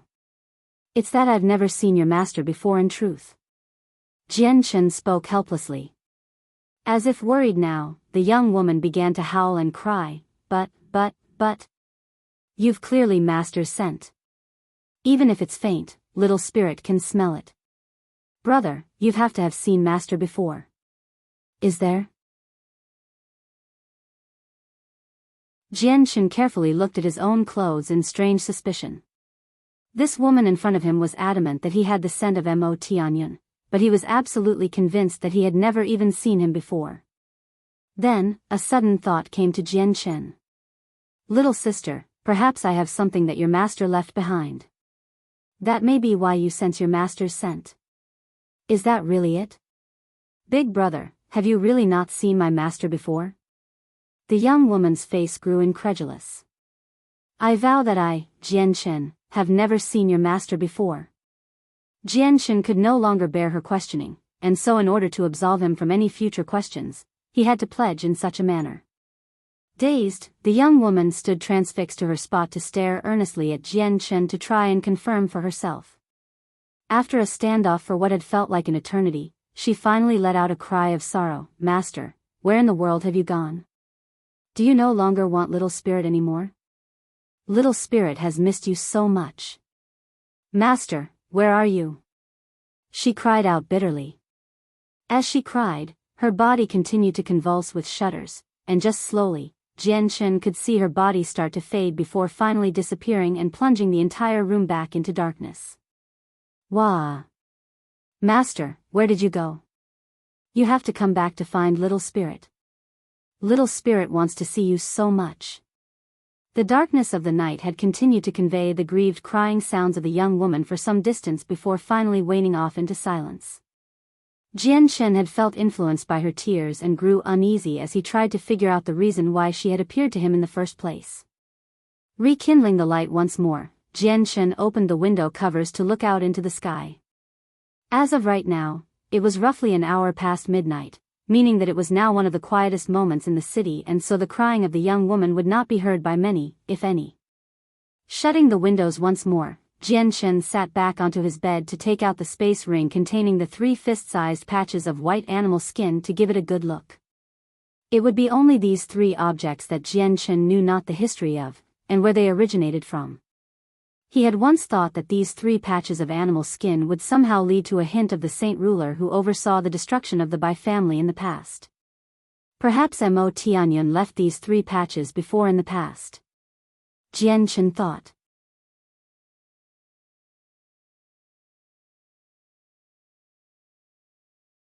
Chapter 601, 10,000-year-old heavenly resource. While Jianshan could surmise that these 3 pieces had the possibility of being left behind by Mo Tianyun, he really couldn't begin to fathom the mystery behind it. If this was some sort of treasure map, then there was no hint of a path or marking to indicate so on it. It looked to be a regular tuft of animal skin, but it was completely unbreakable and hard to the touch. Turning the 3 pieces around several times, Jianshan finally saw no more benefit to doing so any longer and stored them back into his space ring. One of the 3 was what remained from the destruction of the Bai family, and Jianshan had no intention on having that leak out. Afterwards, Jianshan stayed within his room for the next 2 days to when the annual auction would take place before finally leaving his room. But during these 2 days, the one called Little Spirit hadn't come to him again. Early that morning, Jianshan took hold of the tiger cub and made his way over to where the auction house was to be held. With the purchase of an entry ticket for several purple coins, Jianshan was able to enter the auction house with the throngs of other people. The space within the avenue was extremely spacious and had 7 levels to the main hall. Each level had a multitude of seats that spanned as far as the eye could see. There were at the very least 10,000 of them per level, and with there being 7 levels, that meant at least 70,000 people could be seated here. The auction houses of Mercenary City did not have special guest rooms for people to enjoy, had instead ordinary seatings for everyone. Whether it was the head of an illustrious family or the traveling merchant from some unknown land, they could be seen sitting together despite the gap in status. Still holding the sleeping cub, Jianshan walked up to a corner of one of the levels and carefully waited for the auction to finally start. Roughly 2 hours later, the entire hall had been filled up with people to max capacity. Despite it being filled with over 10,000 people, the entire place had been relatively silent, with everyone patiently waiting for the event to begin. Not a single person had tried to start a ruckus, and even those who were conversing to one another were doing so with whispers. If anything, many of them were using their eyes to do the talking. Just then, the last remaining strands of light within the room dimmed, plunging the entire area into darkness. For a while, this darkness persisted before several intense beams of light suddenly shot forth onto the frontmost podium for everyone to see clearly. Standing on top of this podium was a beautiful young woman who seemed to have appeared out of thin air. Her appearance had told her to be around 30 years old. The azure-blue robes she wore gave her a type of allure that perhaps only the devil itself could offer. In this one moment, a small wooden mallet could be seen on the podium with her. There had been no need for Jian Chen to even think to know that this beautiful woman right there would be the host of the auction. But what had surprised Jian Chen was the fact that this woman was an individual of the Heaven Saint Master level. Heaven Saint Masters were individuals that if placed in the Jessen Kingdom, would enjoy an illustrious amount of fame. But for such an individual to be used to personally lead an auction house, this was a lavish opportunity that only Mercenary City would be able to afford. With a few words of greeting from the hostess, the auction house had thus officially started. One by one, rare oddities and exotic treasures began to make the stage and be offered to the audience. The entire audience who had been silent before the auction had begun had finally started to make noise as they shouted out their prices. Middle-Earth tier battle skill for those with the Fire Saint Force. Lowest bid is at 50,000 purple coins. A single Class 7 Radiant Spirit pill that can heal even the most grave injuries of a person within minutes. Lowest bid begins at 70,000 purple coins. Class 6 Monster Core, a rare treasure that can rarely be obtained on the continent. A once-in-a-lifetime item. Lowest bid begins at 40,000 purple coins. One by one, the auctioneer would showcase rare items to the entire audience for them to bid and fight over. Each time the bid ended, the winning price was at least 3 times the original amount. Soon enough, 4 hours went by before the auctioneer brought out an antique yet elegant box. As soon as the lid was opened, a fragrant aroma wafted through the air and covered every inch of the entire room, causing several people to grow excited at the smell. From his own seat, Jian Chen concentrated his eyes to stare at the box in the auctioneer's hand. He knew that this was something that he needed for himself. Dear audience, I presume that this is not a strange item to everyone here. The object I hold in my hand is an extremely rare heavenly resource. Its name is the Geo fruit, a fruit that was grown with spirit dirt that was enriched by the energy of the world. For 10,000s of years, the Geo fruit has existed in the world as an extreme rarity even amongst the other heavenly resources. Not only does it have a life-changing effect of power strengthening, it can also prolong the age span of the eater. Should an Earth Saint Master or Heaven Saint Master eat it, their lifespan will definitely go up by another 200 years as well as elevate your power to a whole different realm. The appearance of the Geo fruit had inflamed the eyes of everyone there with excitement. Each of the Heaven Saint Masters were not lacking in funds by any means, and they had also several large groups to help supplement their wealth should they need it. For those almost at the end of their lifespan, worldly items such as money were nothing important at all. Their lives were far more important. The auctioneer smiled towards the audience to conclude her speech. Well, this servant will delay no longer with the auction. Everyone is well aware of the effects of the Geo fruit, I'm sure, and so it should go without saying that this is an opportunity that cannot be missed. With the starting price of 500,000 purple coins, with each successive bid defaulting to another 10,000. Begin. 550,000 purple coins. At the end of the auctioneer's declaration, a person had already increased the bid by 5 times the stated default. 600,000. A person to the side of Jian Chen had made a bid as well. He was a burly middle-aged man that wore a rich purple robe. His facial appearance was nothing special other than the 2 bright and spirited eyes of his and the tall sharp eyebrows over them. With those 2 traits and the powerful sword intent that exuded from him, he looked like a strong deity of the sword. Heaven Saint Master. When he had sensed the man's strength, Jian Chen had been secretly shocked. As expected, Mercenary City was a place where the strong gathered. It was rare to see Heaven Saint Masters elsewhere, but they were a common sight in the city. 700,000. 800,000. In the short moment after the Geo fruit was announced, a war between the bidders had already brought the price up to 1,000,000 purple coins. A price like this was already enough to buy several thousand-year heavenly resources already. 1,300,000. An elderly voice called out from the first level. By now, the astronomical price of the Biyao fruit had already scared off many of the bidders so that only a few remained. 1,350,000. The man next to Jian Chen spoke with clenched teeth. It seemed as if this price was already nearing the limit of what he could afford. 1,400,000. The same elder from before immediately called out. With a disappointed sigh, the man muttered to himself, "Forget it, I'll wait for the next auction to buy one." Even though he had given up, there was still regret to be found in his voice. Jian Chen had clearly heard what the man had said and gave him a quick glance before looking back to the auction once more. 1,700,000. 1,800,000. By now, the price of the Biyao fruit had already skyrocketed to almost 2 million purple coins. While it looked like the only difference between a 1,000-year-old heavenly resource and a 10,000-year-old heavenly resource was age, a 100,000-year-old heavenly resource was able to prolong the life of the one who ate one. With just this one factor alone, a 10,000-year-old heavenly resource was far better than a 1,000-year-old one. Furthermore, 10,000-year-old heavenly resources were extremely hard to obtain. The ones that had managed to survive the harsh winds and stormy rain in nature weren't many, and many heavenly resources in the several thousand-year-old ranges were plucked by the magical beasts or humans already.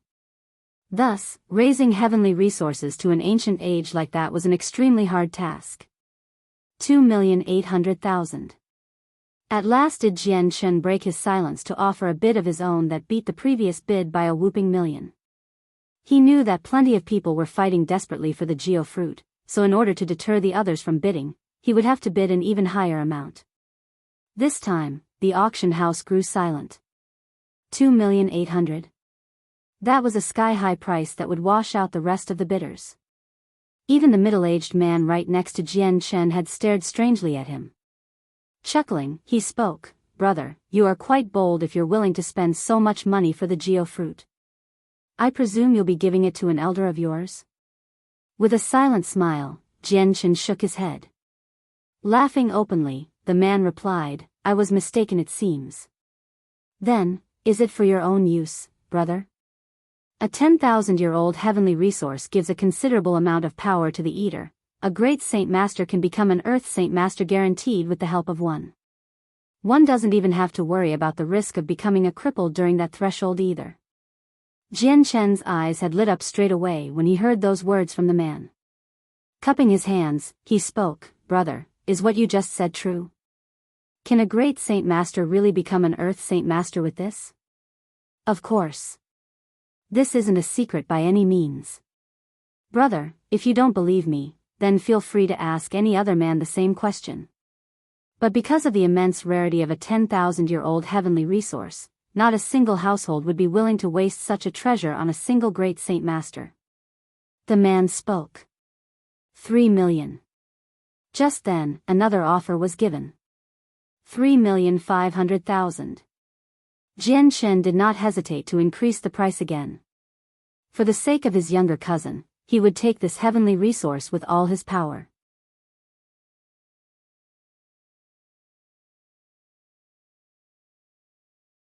Chapter 602, Fantasy Star Ocean. When the price had gone to 3,500,000 purple coins, even more bidders had gave up on bidding. Even the other bidders who were still bidding had begun to balk about the price and started to have second doubts. 10,000-year-old heavenly resources were rare, but they appeared once every year in Mercenary City. If they didn't get this one this year, there was always next time. 3,600,000. For a while, the auction house was silent before another voice finally called out. 4 million. Jian Chen immediately gave an even higher bid. While it looked as if he was calm inside, his heart was starting to ache somewhat. 4 million purple coins was more than enough to buy 100,000-year-old heavenly resources. "Brother, you must be very adamant on taking that Biyao fruit." "Huh, I am Hu Xiao Tian, what might be your name, brother?" The middle-aged man next to Jian Chen asked. Jian turned to look at Hu Shaotian to study the man. Seeing how earnest and honest the man looked, Jian had decided the man to not be one to act kind in order to gain trust for their own benefit. This one is called Jian. He smiled. Jian. The very same one known as the number one in the gathering of the mercenaries and known as the king of mercenaries, that same Jian? Hu Shaotian exclaimed in surprise. I am he. Jian spoke. Hu Shaotian had been clearly startled by this announcement, but he had quickly regained his wits and cupped his hands in salute. So you were Jian, the king of mercenaries. It is nice to meet you. What pity it was that I was preoccupied when the gathering of mercenaries happened and was unable to watch the battles. Otherwise, I would definitely have watched your match. Afterwards, Jian and Hu Shaotian had spent the rest of the time chatting and bidding. And in the end, Jian had managed to bid a high price of 4,800,000 purple coins to win the Geo fruit. Whilst their conversation was going on, the eyes of the entire auction house had turned to look at the corner Jian was in. Each one of them were curious on just which grand family had a son like this. On the third floor of the auction house, a white-robed elder slowly creased his eyebrows as he went into deep thought. Strange, why does the voice of the one bidding for the Geo fruit sound so familiar? The elder muttered. Then, a second later, a brilliant gleam of light flashed across his previously dull eyes as he gave a small shout, Jian. That's Jian's voice. But how? Did he not survive? Now that he had surmised that the bidder had been Jian, the elder got out from his seat and hurried on over to the stairwell. Walking down to the first level, his eyes stared brightly through the dark auction house as he looked for the corner where Jian would be. Upon seeing Jian, the elder began to tremble as a vicious smile seized his face. It's him. It's really him. I didn't think that he had survived, but the seal of Treasure Mountain must still be on him. Feeling the sharp glare of the elder, Jian had instinctively turned to look at the source of the stare. When he saw the elder, Jian had been startled as well. But then a meaningful smile appeared on his face as he stood up from his chair as well and strode over to where the elder was. It was with a swagger to his step that Jian greeted the elder with a smile. If this one's memory is correct, then you must be the third elder of the Shi family. I didn't believe we'd meet each other here, how coincidental. This elder had been an elder of the Shi family with the wind affinity. Back when Jian had been chased to practically the ends of the earth, this feeling of hopelessness caused by the elder had given Jian an unforgettable memory of him. So you really are Jian. With that confirmation, the third elder was now completely convinced that this youth in front of him was the very same Jian that had the seal of Treasure Mountain on him. But then now that he knew Jian was alive, the man couldn't help but feel excited. Ever since Jian's supposed death, they had never once stopped searching for the ruler armament. They had even spent countless of energy in order to use several secret methods to find the location of the ruler armament, but to no avail. And even worse, they had came out for the worse after it. But then out of nowhere, he came across the culprit who had stolen the ruler armament on a random trip to the annual auction house. This accidental meeting had given the elder a rekindled hope and glee. Jian, you are a resilient one. Even with such heavy injuries, you're still alive. The elder sneered. Laughing in return, Jian replied, perhaps King Yanluo himself was unwilling to give me shelter, so I escaped death. It was a mistake on our ends, I suppose, to not dispose of your body. If we had, you would not be able to live as happily as you do now. Jian, I don't wish to mince words with you. Since the Jita clan isn't here, you may as well come back to my Shi family and return the seal of Treasure Mountain. We will keep silent about your survival if you come with us. The elder spoke. Still smiling, Jian stared playfully at the man. Third elder, you should go back. I have yet some things to buy, so I won't have time to accompany you. And with that, Jian turned around to return to his seat. Glaring daggers at the back of Jian, the third elder clenched his fist tightly in anger. If it were not the fact that they were in Mercenary City, he would have attacked Jian a long time ago without giving him the chance to escape. Jianchen, I'll see to it that you won't escape this time. The man laughed coldly to himself as he left the auction house. He was no longer in the mood to continue with the bidding. Brother Jianchen, I can see that old man was giving you a fishy stare. Was there a problem between the two of you in the past? As soon as Jianchen sat back down, Hu Xiaotian had spoken to him. Not caring to hide the truth, Jianchen nodded. Correct, he is an enemy of mine. Brother Jianchen, you should be careful then. That old man is a heaven saint master, that is an entity that an earth saint master can't hope to contend with. Hu Xiaotian spoke seriously. Thank you for your concerns, this one will be cautious then. Jianchen smiled. Because he had hidden his strength, Hu Xiaotian was unable to see just how strong he was.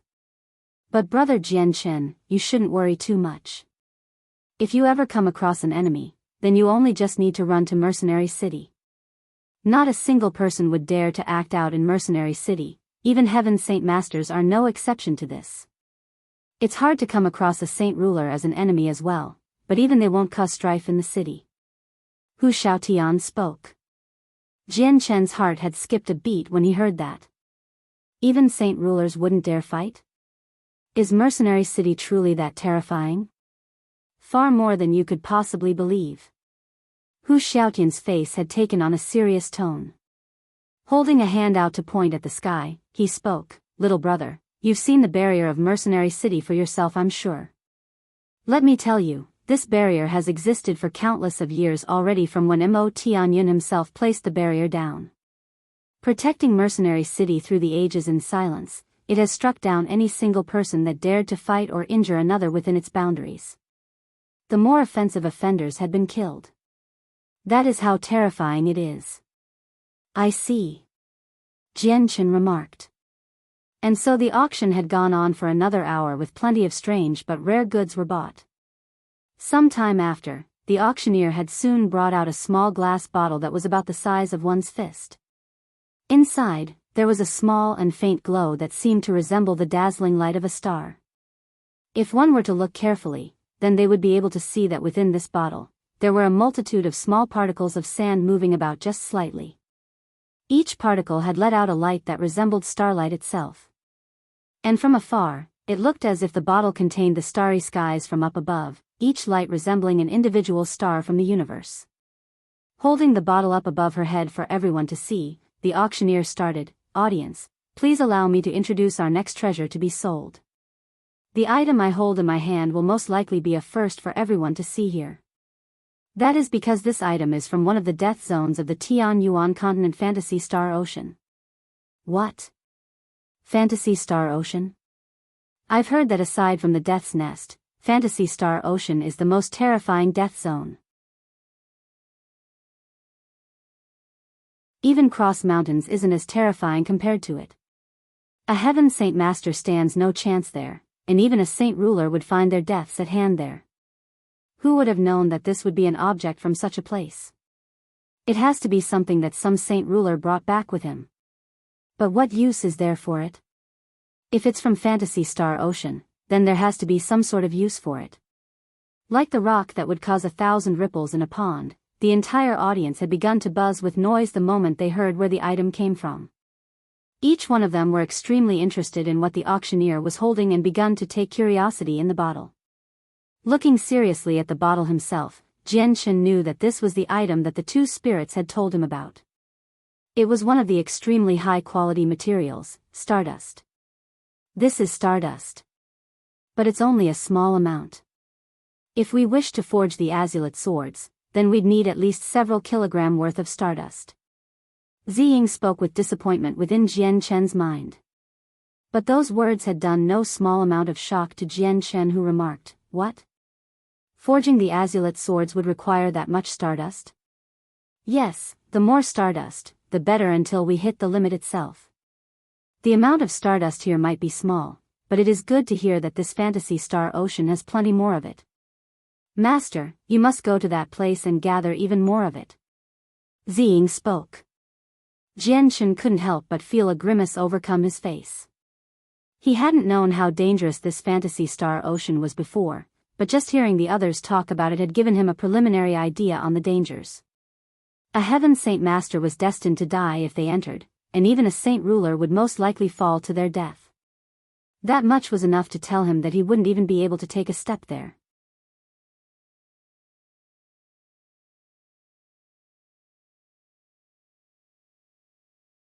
Chapter 603. Followed. The auctioneer's voice continued to speak. The item I hold in my hand has a very unique name, spiritized dust. Not only is it pretty to look at, but the effects it has will undoubtedly be shocking to anyone that hears it. It contains the energy of the world within the particles of dust, and when worn on the body, then one's cultivation speed will skyrocket. It is by no means inferior to when one uses a monster core to cultivate. There had been a tremendous commotion from the entire audience from such a proclamation. From this, everyone knew just how much the dust was worth. But then the next few words that came out from the auctioneer's mouth had caused everyone to go practically insane. The effects of the spiritized dust isn't limited to just that. As soon as this dust makes contact with the outside world, it will draw in the energy of the world around it in a never-ending stream.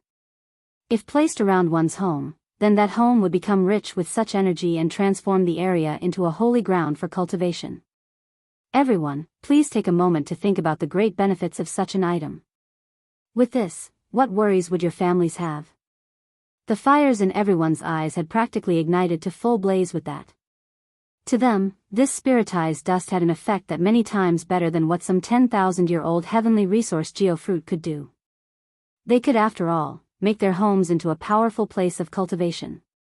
Furthermore, this had also opened up the Fantasy Star Ocean as a potential source of revenue.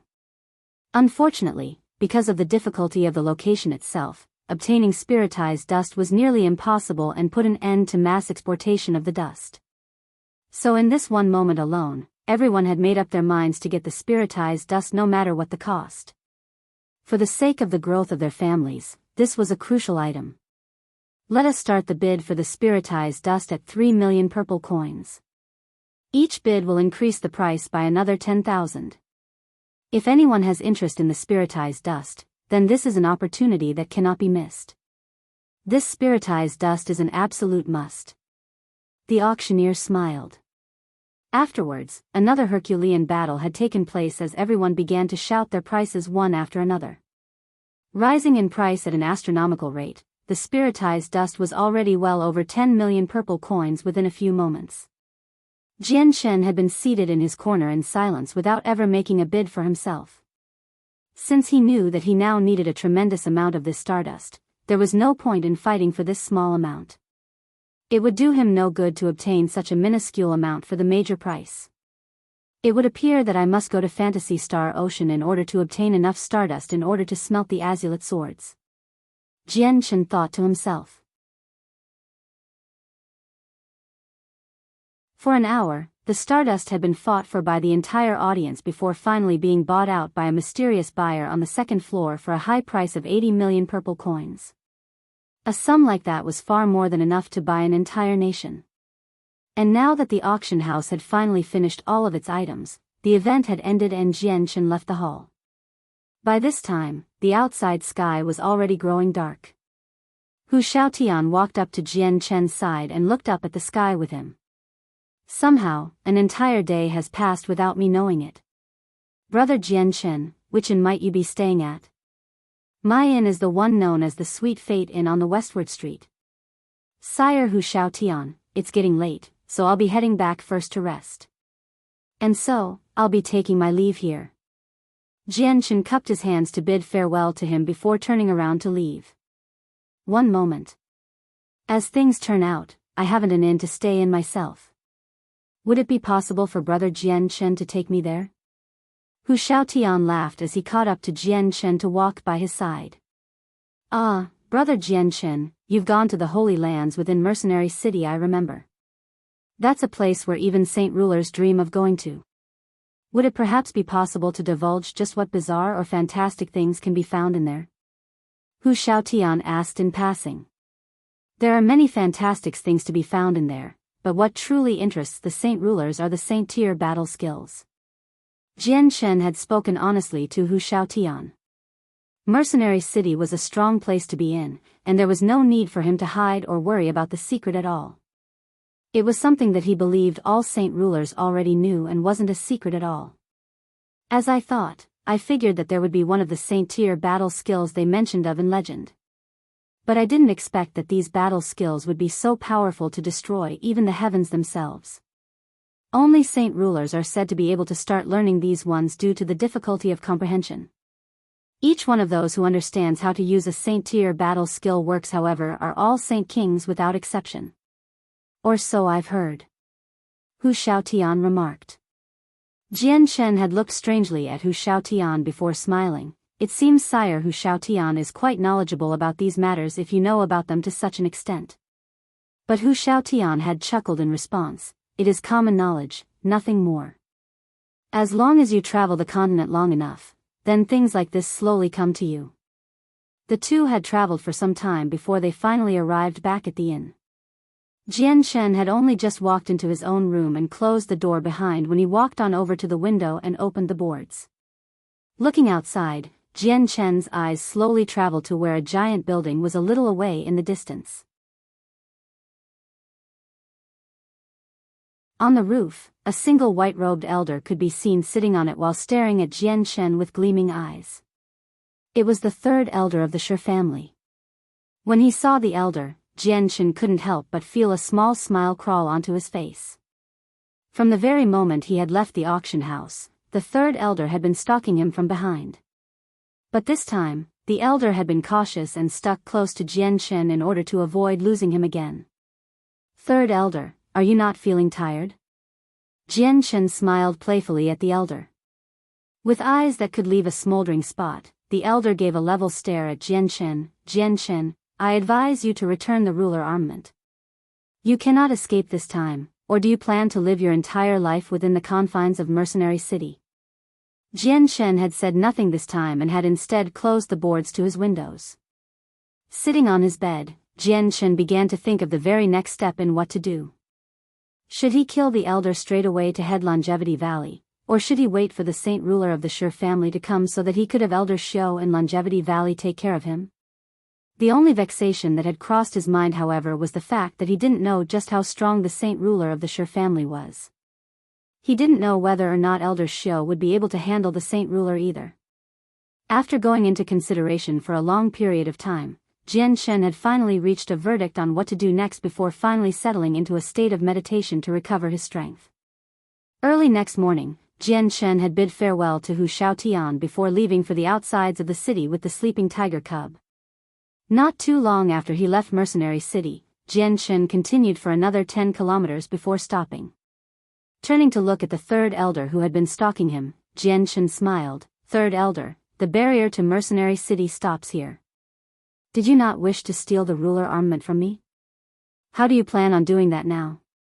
With both arms folded against his chest, the elder spoke. Jian Shen, I presume you have called for help of some sort if you can stay so calm. Hurry and call them out, you can't hide anything anymore. If it's you, I have no need to call for anyone else to help me. You worry too much, third elder. I am by myself today. If you wish to take the ruler armament from me, then take it yourself. Jian Shen smiled. His presence had already been spread out for 15 kilometers all around the area. If a saint ruler were to appear, Jian Shen would run straight for Mercenary City. How arrogant! The third elder spat out.